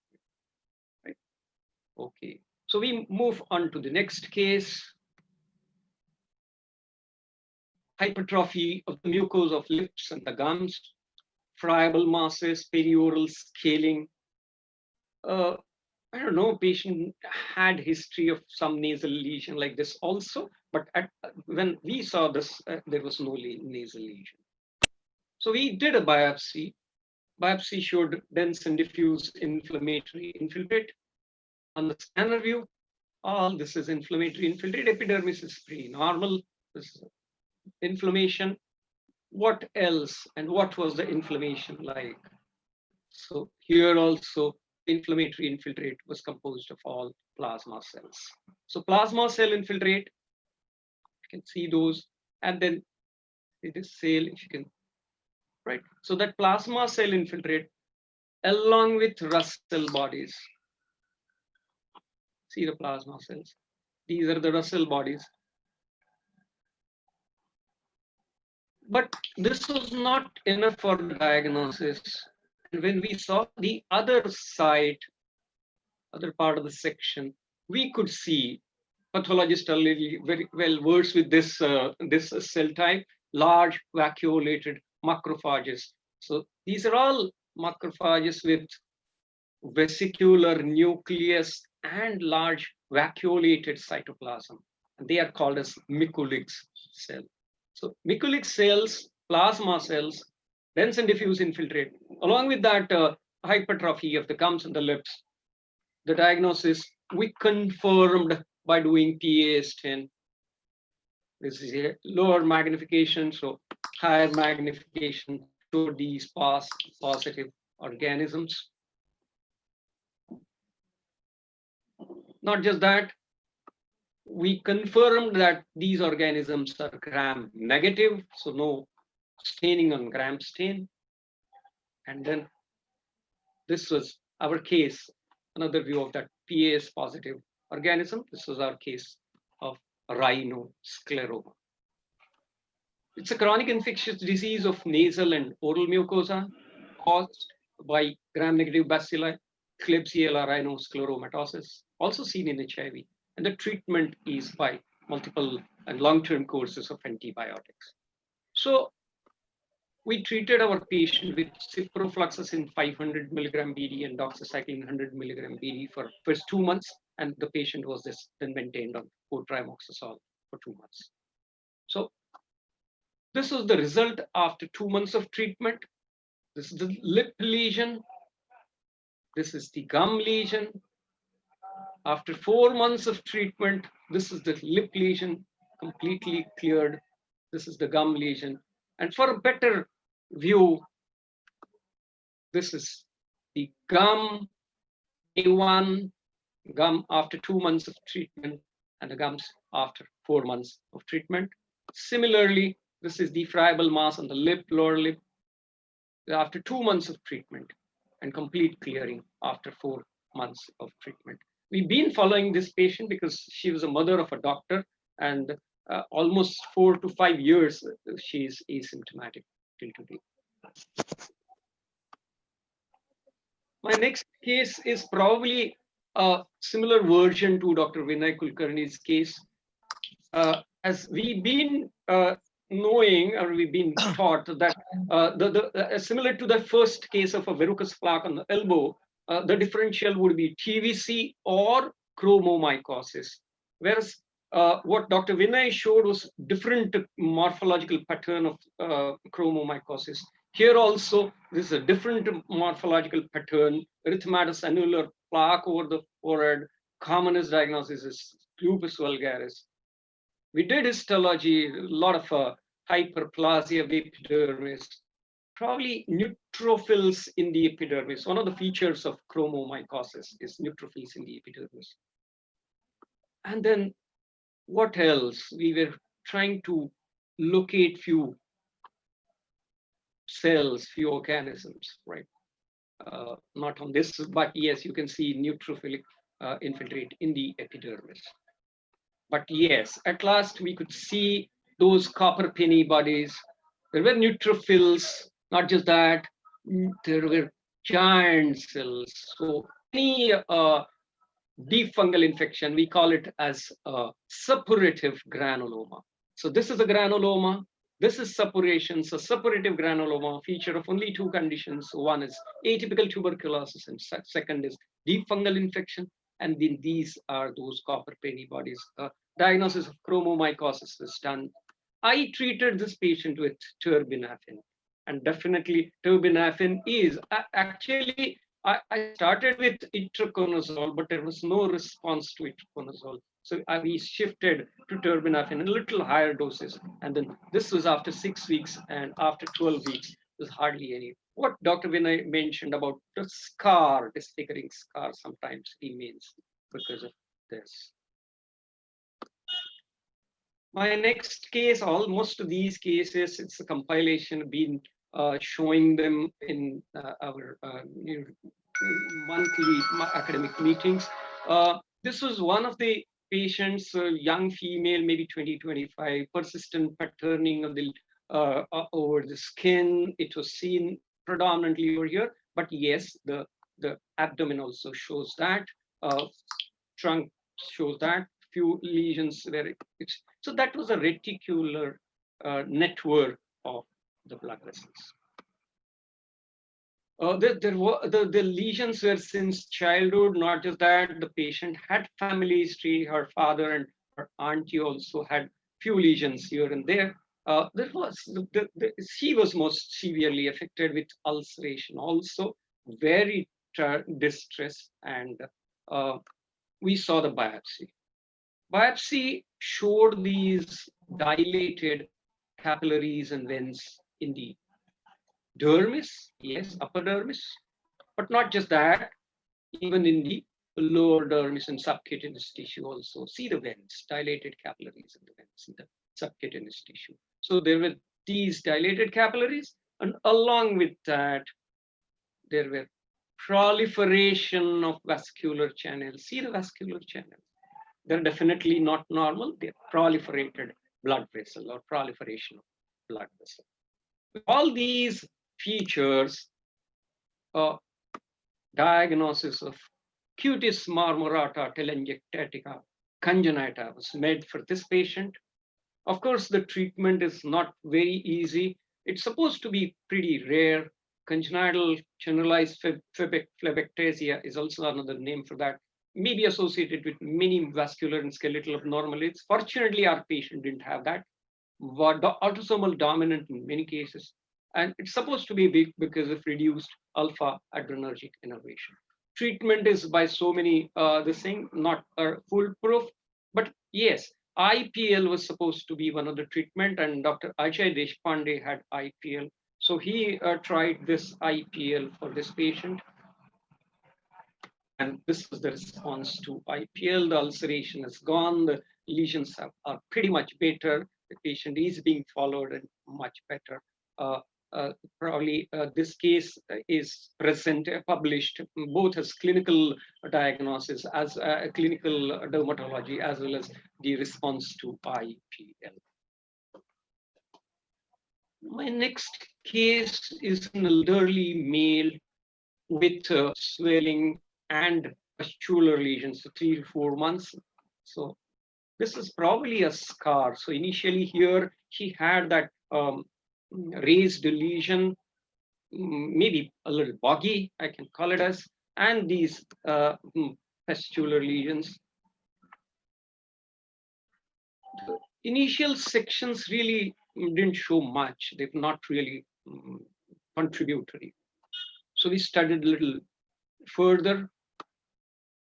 And further section showed that yes, there is some perifollicular inflammatory infiltrate. Both it had neutrophils as well as lymphocytes. So maybe acute on chronic inflammatory infiltrate there. Probably few eosinophils also were there. So that is the little higher magnification of perifollicular, pretty dense inflammatory infiltrate. So there was an element of folliculitis. Now, folliculitis, whether it is a viral folliculitis or a bacterial folliculitis or otherwise, we were trying hard for this. But yes, this is the perifollicular inflammatory infiltrate with few eosinophils also.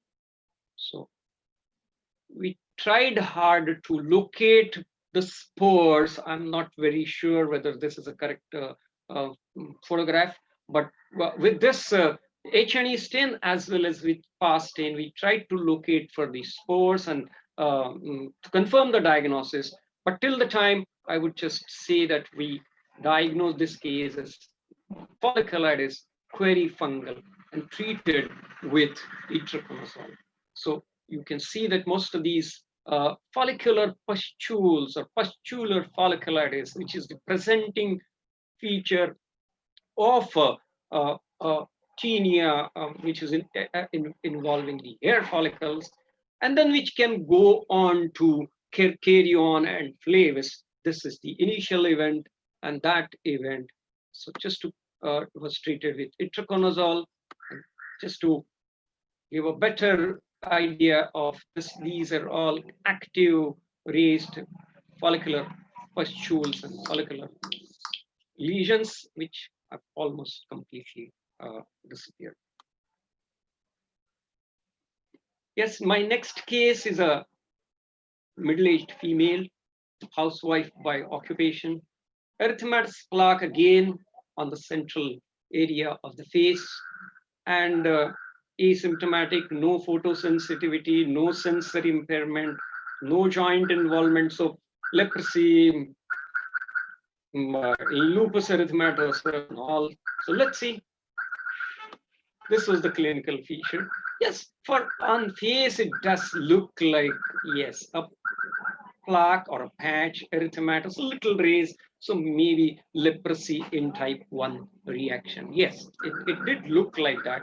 So we were expecting something of that kind in histology, but histology, yes, a face lesion, multiple pilosebaceous structures. But yes, on this magnification, I could see few perivascular inflammatory collections. A little higher magnification also showed similar things, but no granulomas. So closer view definitely shows that there is no granuloma.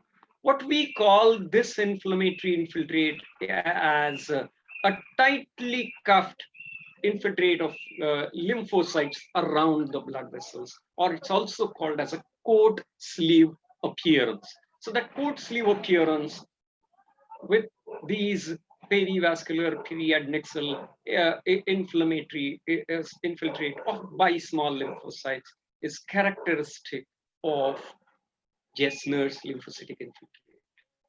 So this is diagnosed as Jessner's lymphocytic infiltrate and treated accordingly with HCQS topical sunscreen, fluticasone cream at night for a duration of 3 weeks. And that was the complete clearing of these lesions. So thereby our derm path is helping in diagnosis, and not just in diagnosis, in treatment part of it also.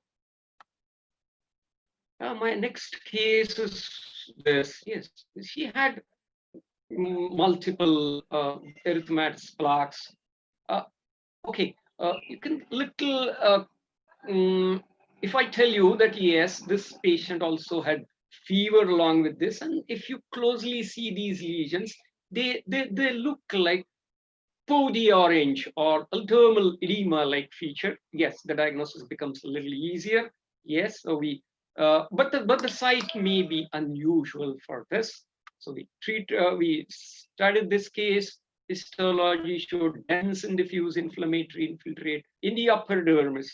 There's dermal edema, papillary edema, and that all were neutrophils. So papillary edema with neutrophils, with such febrile episode and pudgy orange appearance of those lesions due to dermal edema, or diagnosis of Sweet syndrome. Yes, another feature of that to corroborate that there's no classic vasculitis part of it in PG as it in Sweet syndrome as it was in granuloma facially. So a diagnosis of Sweet syndrome was made.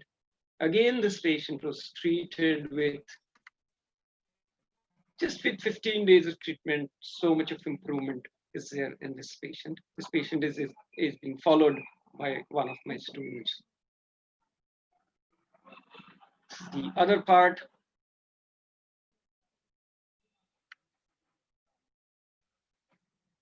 yes, my next case is an adult male with follicular papules and pustules over legs, chronic asymptomatic. This is the site of biopsy. Only this area is involved with these clinical morphological lesions. So diagnosis was definitely in doubt. Of course, you can, I mean, many follicular differential diagnosis can be entertained, but then what it turned out to be. When I studied few sections, there was hardly anything diagnostic. So advice for the deep sections, and yes, so deep sections started showing something. So this was a follicle as expected. It has to be a follicularly oriented pathology, and then these inflammatory cells around that. What are they? And then you can see on this higher magnification that all of them are eosinophils. Right? So eosinophils, spongiosis involving the follicle. See another follicle. So these deeper sections did show this also. And that was supposed to be a case with, yeah, another view. Follicle, perifollicular eosinophils. It's supposed to be a case of eosinophilic pustular folliculitis.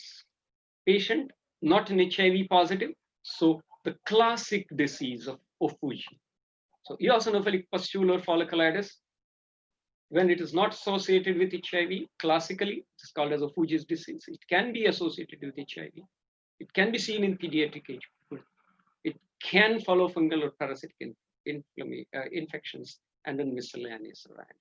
So when we confirmed that the patient didn't have immunocompromised status, the classic treatment for this Ofuji's disease is, okay, a rare chronic disease, sterile follicular papules and pustules, tendency to form succinate plaques, extensive of extremities and face, males in 30s with peripheral eosinophilia. So the classic treatment from the books is indomethacin.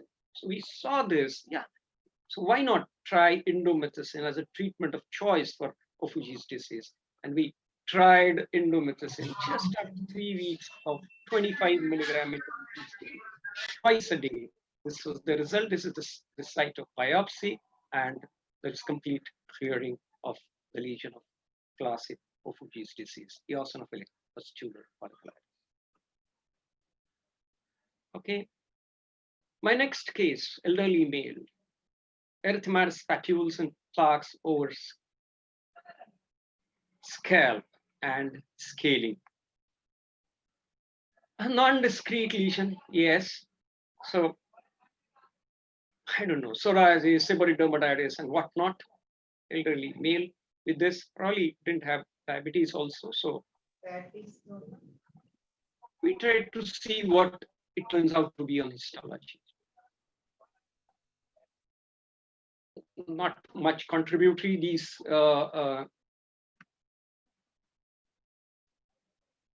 yes, there was perifollicular inflammation, which is predominant. Of course, there was dense and diffuse infiltrate also. And not just that, that inflammation is consisted of these granulomas. So granulomas, these plasma cells and lymphocytes indicate that it's a chronic disease. Granulomas, maybe a eosinophil here or there. Another section showing classic granuloma here, tendency, a turn towards formation of multinucleated giant cells. So what was this? When we went to the references,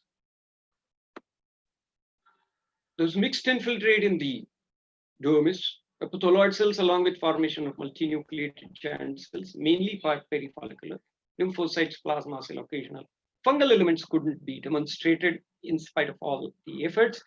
But with all this and the clinical features, a diagnosis of Mahajan's granuloma was entertained.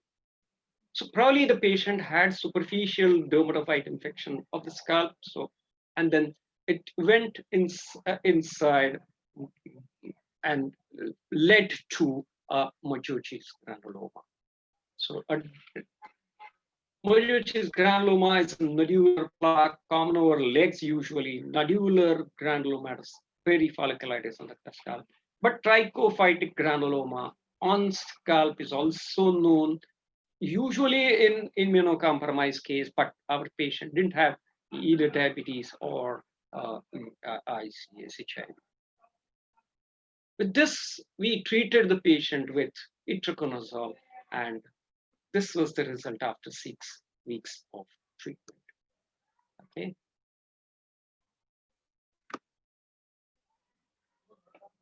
Yes, my next case is very simple, actually very easy to diagnose: tumefactive swelling with multiple draining sinuses. But what is more important is for us to get exactly the causative agent so that we can treat it accordingly, whether it is an actinomycosis caused by actinomyces brasiliensis or actinomycetoma caused by the species like nocardia, which is bacterium and not a fungus, and eumycetoma, which is a true fungus, maybe caused by Madurella mycetomi and all. And whatever all the books mention is simple microscopy, the granule staining, not just that, the culture studies for most of these cases at our setup don't yield anything. And then the books do mention that if you see a classic colony on histology, then probably that can make even the etiopathologic diagnosis of this case, and you can treat it accordingly. So we studied the histology, and fortunately for us, we saw this colony. So purplish colony with thin, delicate filaments surrounded by that splendor happily phenomenon.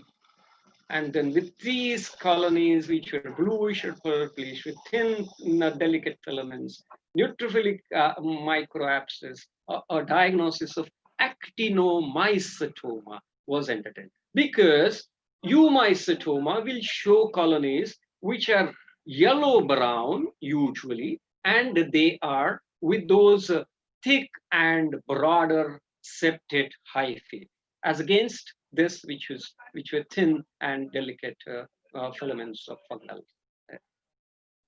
So that was actinomycetoma, and then it helped us to treat the patient effectively. So we treated her with modified Welsh regime, Septran, rifampicin, and amikacin for 3 weeks. This was the result after first pulse of modified Welsh regime. This was the result after second pulse, almost clearing, except for 1 or 2 sinuses here. And this was the result after third pulse of modified Welsh regime. So if you can compare the first one, the before treatment day 0 photograph, and probably 3 months, at the end of 3 months, and the patient is maintained on Septran and rifampicin. My next case, I think I have 3 or 4 minutes, 5 minutes. Yeah, Dhanashri? Yes, sir, yeah, you can Yeah? take. Yeah, last 2-3 cases, don't worry. Yeah, okay. Yes, this is an erythematous nodular lesion near nose, eye, and all. Ear, nose, eye. Again, difficult, as I've been telling you, that all those differentials do come to our mind when we see such case. Sorry. Yes, when we saw the case, it was all granulomas. They're all pink things, less of lymphocytes. Those granulomas were discrete round collections of epithelial cells, less of lymphocytes and plasma cells. For all practical purposes, they were naked granulomas. See classic epithelial cells, Zapata-like cells, vesicular nucleus, oblong, with cytoplasm, enough good cytoplasm, the margins ill-distinct, so that's classic epithelial cell, very few lymphocytes here and there. Granulomas, in the midst of granulomas, only rarely lymphocyte centered, so that is another feature of this disease. They are in close proximity, but confluence of these granulomas is not seen as it is seen in tuberculosis. Confirmed it by doing reticulin stain. The reticulin stain showed these reticulin fibers, not just encircling the granulomas, but also penetrating into it. These are all reticulin fibers, and our diagnosis was cutaneous sarcoidosis. We treated the patient with initially intralesional steroid. After investigating everything and probably confirming that it is only cutaneous deep, then these are different sites, and the also after some days with later on with methotrexate. Okay. My next case is adult male with multiple hyperpigmented papular lesions over the scrotum and shaft of penis. They're all asymptomatic. These were the lesions. Clinically, definitely a difficult diagnosis. Really non-discrete. Some, yeah, maybe, I don't know, I don't recollect whether they were unilateral or so, but I think they were bilateral. Somebody entertained the diagnosis of porokeratosis and all.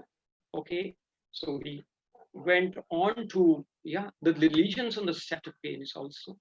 So lesions here, lesions on the scrotum, and then we did histology. It wasn't really a cornoid lamella like porokeratosis, but instead there was a tier of this parakeratosis on top of that hyperplastic epidermis. So hyperplasia focal, this is normal, this is hyperplasia, and this is the parakeratotic mound. Not really here where we expect in porokeratosis that there should be a cornoid lamella arising from here, but no. But does that make diagnosis? No, not really. So what else? What next? Yes, when we saw further details of this hyperplasia of the epidermis, we saw few suprabasal lacunae and clefts. There are a few acantholytic cells. And then something struck our mind. We wanted some other feature also of this disease to confirm that, yes, we are dealing with. And then that was another section, and we could see few dyskeratotic cells, what are called as corons in this condition.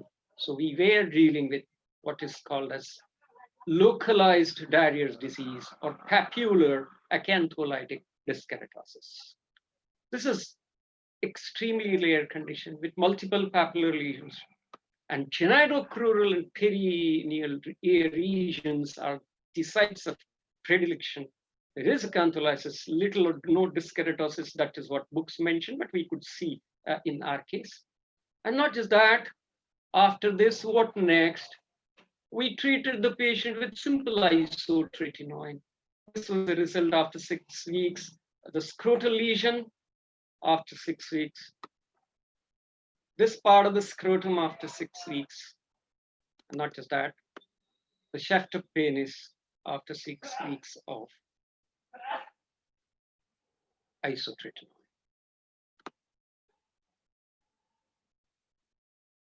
My next case is a middle-aged female housewife, solitary lesion again on the face, asymptomatic, nothing actually, not suggestive of Hansen's, tuberculosis, lupus erythematosus, and whatnot, no photosensitivity. This was the clinical presentation. Yes, you entertain all those differentials, but your diagnosis will be certain only on histology. So we did histology here, and it was different. It was no granuloma, it was no lupus erythematosus, it was no polymorphous light eruption or whatever tightly cuffed coat sleeve infiltrate of Chestnut's. Instead of that, yes, the epidermis was pretty normal. There was a zone in between, and there was a dense and diffuse infiltrate. On this magnification, you can definitely say that this infiltrate was more in the upper part than in the lower part, what we call it as top heavy. And what was the infiltrate like? It was all lymphocytes, epidermis spared lymphocytes, epidermis spared lymphocytes. You can see that, yeah, they're pretty normal, mature lymphocytes, no atypical lymphocytes. They're all uniform. So top heavy, grand zone or no involvement of the epidermis. monotonous lymphocytic infiltrate. That was our case with lymphocytoma cutis or pseudo-lymphoma or cutaneous lymphoid hyperplasia slash benign. So dense and diffuse infiltrate, top heavy, lymphoid follicle formation, mantle zone, germinal center. Okay, I'll just try and see if I can show you that. Okay, you can imagine that there are some areas, you can see this, the central part is little fainter and the peripheral part is little darker. And that is the histology seen in a lymph node, and that is called as lymphoid follicle formation. So that is also one of the feature of pseudo-lymphomas rather than lymphoma. So this is our diagnosis. Then again, with this diagnosis, we did treat the patient with doxycycline because sometimes Borrelia may be the causative agent here. Mometasone for a few days, no side effects confirmed, and that was our patient before and after the treatment of lymphocytoma cutis or pseudo-lymphoma or cutaneous benign lymphoid hyperplasia. And my last case, yes, most of us have seen this case, but definitely I would like to share it with all of you. So elderly female with asymptomatic swellings over the forehead for 6 months. And this was the case. Multiple nodular swellings extending from the bridge of the nose to the forehead. Actually, when we saw this case first, they were all attached to the underlying bone and they were firm to even hard. And then we thought probably we are dealing with some ortho malignancy, bone malignancy, and patient should be referred directly to orthopedic surgeon. But seeing a little firmer or a little less harder one on the nose, we said that why not get a representative biopsy done and then we can send it to orthopedic surgeon. So biopsy was done. It was all fibromuscular and adipose tissue with dense and diffuse inflammatory infiltrate. What is it? What were the contents or the composition of the inflammation? All of these are eosinophils. See the eosinophils? So n number of eosinophils. Most of these are plasma cells also. I'll show you on the next this thing. Yes, all of them are plasma cells. Eccentric nucleus, perinuclear halo, and then the cytoplasm. That's all plasma cells. Not just that, we saw even the granulomas. A patholoid cell collection with attempt towards formation of multinucleated giant cells, eosinophils, plasma cells. Russell body is again a feature of that. I mean, we studied the literature, what could be the clinico-pathological correlation. We got one disease, but probably or unfortunately, we couldn't see any organism here. And that was the problem for reporting this case, because unless otherwise you locate the organism, that cannot be a full proof of the disease. And we diagnosed this case as gnathostomiasis. So gnathostomiasis is also called as wandering swelling or nodular eosinophilic panniculitis, Young's river edema. So it's a parasitic disease caused by nematode Gnathostoma spinicerum or Gnathostoma hispidum. It's found in Southeast Asia, Thailand, and Japan. Not very, very common in India.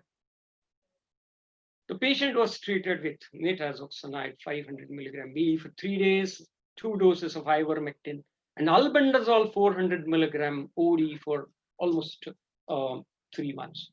Of course, by monitoring her hematologic, hepatic, and renal parameters. And the response was really gratifying. This was day 1. This is 4 weeks after treatment. Yes, start showing improvement. This was 8 weeks after treatment, much better. And this was after 12 weeks of treatment, almost normal. So this is before treatment and this is after treatment.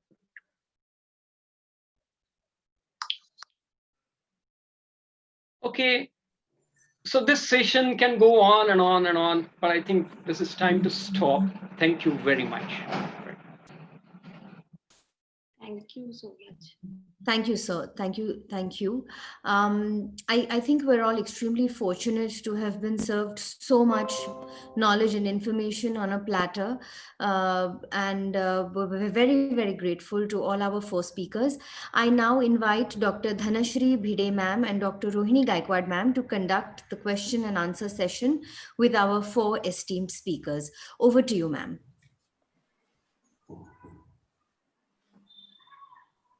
Thank you, Purva. It was a great learning experience today. A big thanks to all our speakers, Dr. Patki, Dr. Kulkarni, Dr. Bhartiya, and Dr. Mahajan, for sharing rare dermatological cases. We have a few questions for the speakers. The first question is by Dr. Tolat for Dr. Patki. So, which stain is used for elastin, and also mention the stain for collagen? So Patki, sir. actually, whatever I showed, that was Orsin stain for elastin. But Yes. you can also use Varrof von Guyson stain for elastin. And for collagen, it is the Masson's trichrome stain, wherein where with Masson's trichrome stain, muscle stains red and collagen blue or green. So these are the two stains. Thank you, sir. We have another question by Dr. Mutalik, sir, for Dr. Bhartiya. Sir, what is a maintenance treatment in PRP? Actually, before I answer, may I take a minute or so to inform all the audience, especially the students, that dermatopathology is a very rewarding science, and we have stalwarts today, starting from Dr. Vinay Kulkarni, who has done his training in 80s at Austria, I think with Dr. Klaus Wolf. Dr. Pradeep Mahajan has learned under Dr. Ackerman, who is the legendary and in dermatopathology, and Dr. Patki sir. uh, Dr. Mackey, Philip Mackey is a renowned dermatologist who is retired and shifted from Boston to a village in France. But now his passion did not keep him quiet, and he started a nice Facebook page on dermatopathology. It has a whopping 16,000 followers all over the world, which includes not only dermatologists but pathologists also. And with his involvement, Dr. Mackey has made Dr. Patki one of the admins of the group. So it's very rewarding for Indian Pune dermatologists. And coming to the question, actually, acetatin is a drug of choice for PRP, but this patient was fed up. He was not ready to undergo any tests for his either isotretinoin or even acetatin or methotrexate. So I suggested only simple treatment in the form of vitamin A and emollients, and it rewarded. Otherwise, drug of choice is acetatin, and even it is mentioned a lot of pathogenic pathways are matching for psoriasis and are common for psoriasis and PRP. But in especially electroderma books have mentioned we can combine methotrexate and acetatin, which both of them have hepatic side effects, but still it is mentioned. But here the patient was reluctant, so it's with simple treatment he responded so well. The only question is how long we can maintain. So probably once he's convinced, we maybe we have to put him on acetatin, which is drug of choice. If not, methotrexate. Thank you, sir. Dhanashri, do we have any more questions? Yeah, there is a question for Patki sir about LSEA. So you mentioned about the phototherapy as treatment. So which one, like whether it is a UVB, UVA, which works better in There are LSEA? no trials as such. I haven't come across any comparative trials, but it is the UVB that is preferred nowadays because you don't have to give Soralens orally. And for extensive LSA, targeted UVB or narrowband UVB therapy is recommended. And there is one more question for you, sir, regarding the cutaneous horn case. So, whenever you are doing a biopsy, because there may be underlying malignancy, as you have mentioned, which could be resulting in the cutaneous horn. So, are there any special tips as far as the biopsy is concerned? And is there any kind of a wide local excision, or what type of biopsy should be taken? Or it I should be think a surgical biopsy? yeah, it should be a surgical excision biopsy because there is likely to be an underlying basal cell carcinoma or squamous cell carcinoma. So if you take a excision biopsy, the canoe shaped or boat shaped biopsy, it is always better because it could be therapeutic also. If there is a malignancy underlying it, it could be therapeutic. And you can see whether the edges are free of malignancy. So, in short, the dermatologist should not attempt a biopsy in cutaneous horn if it is a big Not cutaneous really. horn. If the horn is very big, I think it is better to do it surgical biopsy. Better to do it surgically.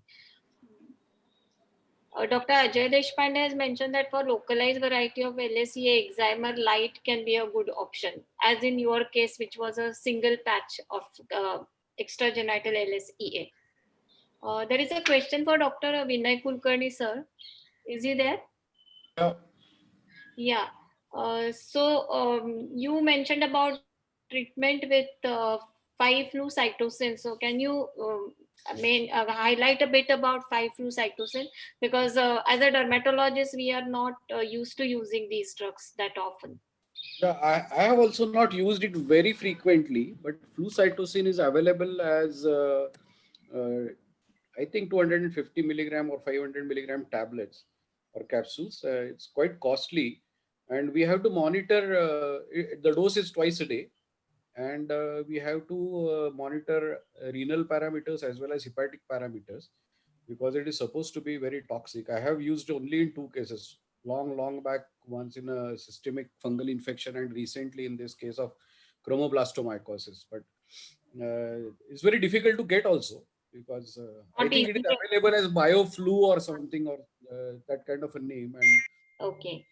And regarding amphotericin B also, because you have a vast experience regarding use of amphotericin B, and can you just, for the viewers, can you tell us how it is to be used, what type of monitoring required, how long, how safe it is? Because people are scared to use this drug, and we sometimes see such cases where we need to use the drug. yeah, more you use, more comfortable you get with it because generally it would be said that our classical amphotericin B or liposomal amphotericin B and then lyophilic amphotericin B, so many types of amphotericin are available and the cost ranges from something like 300 rupees per 50 milligrams to 4,500 rupees per 50 milligrams also. The ambisome like things which are liposomal, which are much more safer, and you can increase the doses quite rapidly to even something like 150 milligrams per day also could be given. Now, if you go by the book, they would say that you have to start very low, give 5 milligrams on first day and then 10 milligrams on third day. But probably I have become quite a bold person to use amphotericin, and majority of my patients are non-affording. So I use most often the classical 300 rupees amphotericin B. My protocol is first day you give 25 milligram, next day you give 25 milligrams. If the patient has no reaction, start from 50 milligrams per day. Don't increase that beyond 50 milligrams, the classical one. And you have to monitor hemogram, liver function test, and renal function every third or fourth day. And if you see that the creatinine is going up, you can actually low try or hypotitrate the dose because then if the creatinine is high, you can get away with 25 milligrams per day also. For example, for cryptococcal meningitis, usually the total dose given is 750 milligrams to 1 gram, and which comes to around 14 to 15 days to 21 days of an admission. It has to be given intravenous. It has to be, there has to be a hydration before that. So NS before, NS after. You have to keep the patient hydrated and you have to pre-medicate with hydrocortisone or solumedrol or methylprednisolone, paracetamol, Avil. You have to be ready. You don't have to have the patients both amphotericin, and I also mentioned about rituximab in the ICUs, they have to be in the hospital. And if you see side effects, you have to move away from the drug. But usually I haven't faced, I must have treated more than a couple of 200 cases with amphotericin by now. And I think it's a very easy drug to handle. If the patient is affording, of course, you can go to the best of the possible ambisome like thing. But the cost of treatment would increase from around 40,000 rupees per course to around maybe 2.5 to 3.5 lakhs rupees for the total course if you go higher. Because that 50 milligram costs 4,000 rupees. So you can imagine how much it would cost for a total, because the total dose doesn't change. Your hospital stay changes, but the total dose doesn't change. Yeah. And what type of expected after the test dose? A typical urticaria, anaphylactic reaction, or skin rashes, urticarias are the immediate reactions. Thank you, Dr. Vinay Kulkarni. There is a question for Dr. Pradeep Mahajan regarding the tips for biopsy in cases of deep fungal infection, because the sometimes like the biopsy is taken from a very varicose lesion, or sometimes you take it from the edge, and then the repeat biopsy is asked for. Right. So, would you like to give There are, some yes, tips? yeah. Correct. There are a few conditions where, just like that cutaneous horn, sometimes if a dermatologist takes a biopsy, probably it may come look very superficial and we get only keratin in the biopsy sample. So that can be a problem with same erythema nodosum also, that it is a paniculatus as diagnosis, but we get only epidermis and the dermis in it. So it is always better for all these deep fungal infection and this, that you get a good biopsy. Rather than punch, I would suggest an elliptical scalpel biopsy, which would go up to subcutaneous deep, so that we can definitely get a dermatologist can do that. There's no problem. So it should be done from a sinus, as probably somebody mentioned earlier that I think Vinay, that a piece is to be first taken in normal saline for culture studies, in formalin for this, and like this you have to process. So elliptical biopsy, and depending upon what condition Yes, rather than punch. I won't really. That is likely to give you better histological. Actually, for most of the granulomatous diseases, it is always better that you use a scalpel elliptical biopsy rather than a punch. And can you also give tips for biopsy in vasculitis cases? Because there is a problem, like if it is taken from a very early lesion, very late evolved lesion, yeah, correct. There is only a question of duration. So the duration of the lesion should be only 24 to 48 hours old. If it is more than that, you get a biopsy, you get a inflammatory infiltrate, but instead of all the vasculitic changes, nuclear dust and neutrophils, you get only lymphocytes around the vessel. So that is the change. So the biopsy is same, but it is a little early, like 24 to 48 hours each. And for immunofluorescence, just a minute. For DIF, like for vasculitis, any difference, like, or you should take it from lesional, like other cases we take it from perilesional. For pemphigus and all, we take perilesional, but for vasculitis, you have to take it from the lesion and then immediately transfer it to the medium. And then through the cryo, cold atmosphere, you have to shift it to the laboratory. But that has to be done immediately. Otherwise, whatever that fluorescence disappears. Over a period of few hours, it disappears. Yeah. Thank you, Dr. Praveen. Dr. Praveen, you want to add something? Same thing. I just wanted to endorse that in vasculitis, the age of lesion is very important. But if not possible, you should always, now in Pune, we have the facility of direct fluorescence, immunofluorescence available. We came to, we do even in Mangeshkar, we get it done. IgA is very important. That is to differentiate leukocytoclastic vasculitis of HSP or non-HSP. IgA vasculitis or non-IgA, that adds a lot of information for diagnosis and management. So, apart from HND, we should always, in vasculitis, we should encourage to get IgA DIF done. DIF done. Okay. Thank you so much. Dr. Rohini, are there any more questions on your side? No, Dhanashree, we don't have any more questions. I think there is a comment from Dr. Mutalik sir about treatment of lymphocytoma cutis. He's saying either excimer light or intralesional steroid will give good results. This is for your case, Dr. Pradeep Mahajan. There's one query by Dr. Ajit Singh. What is the name of the Facebook group that was mentioned for dermatopathology? Patki, sir. Machiderm. Yes, sir. Machiderm. I'll write. Machiderm. Can you write it in the chat box, somebody? Yes. I'll write. Machiderm.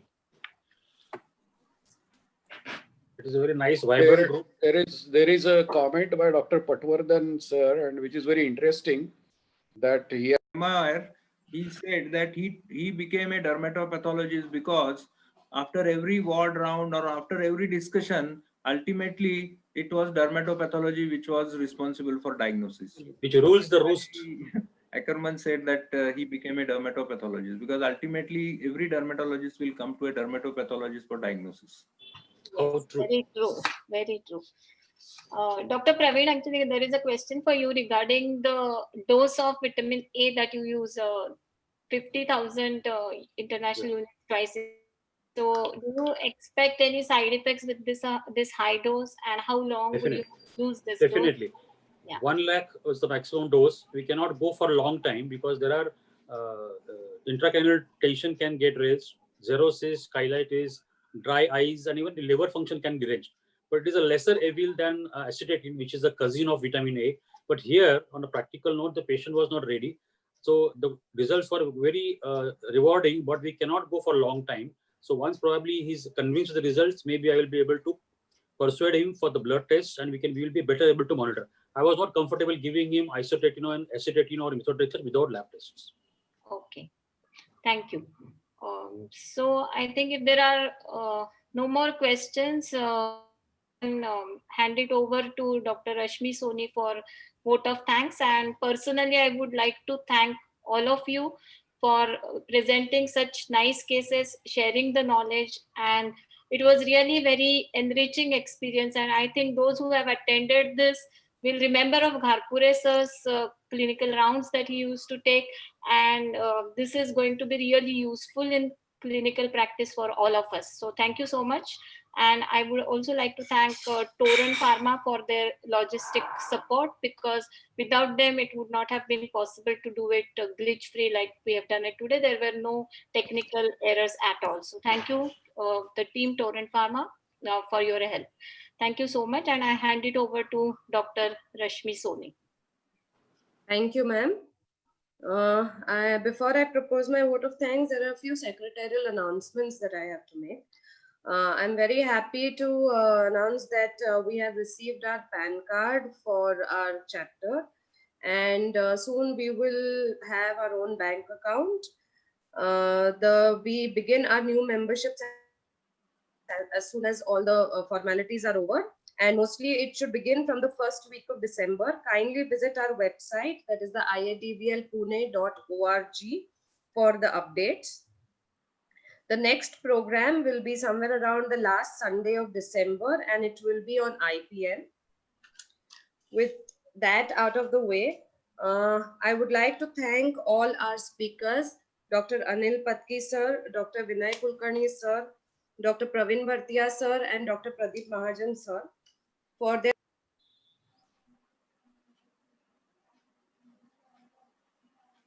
Rashmi? Rashmi, is there any problem with your net connection? Now can you hear me? Yes. Yes. So I would like to thank all our speakers for the day for their wonderful contribution, and also the Department of Dermatology, DMH, for the interesting cases. I would like to thank our academic partners at Torrent Pharma for helping organize this CME. Like always, our audience who has joined on a Sunday morning in great numbers and always encourages us and inspires us to keep giving you wonderful programs. Thank you. We can now end the meeting. all of you please wait. We will take one screenshot for all of us because photograph is not possible. So I request all of you to please switch on your videos and we will take a group photo.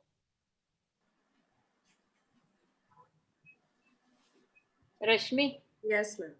हा ठेवू का photo? हो घे पण हे view हा हो, दोन दिसताय सगळे हो. अं, फॅकल्टी yes. येस हो.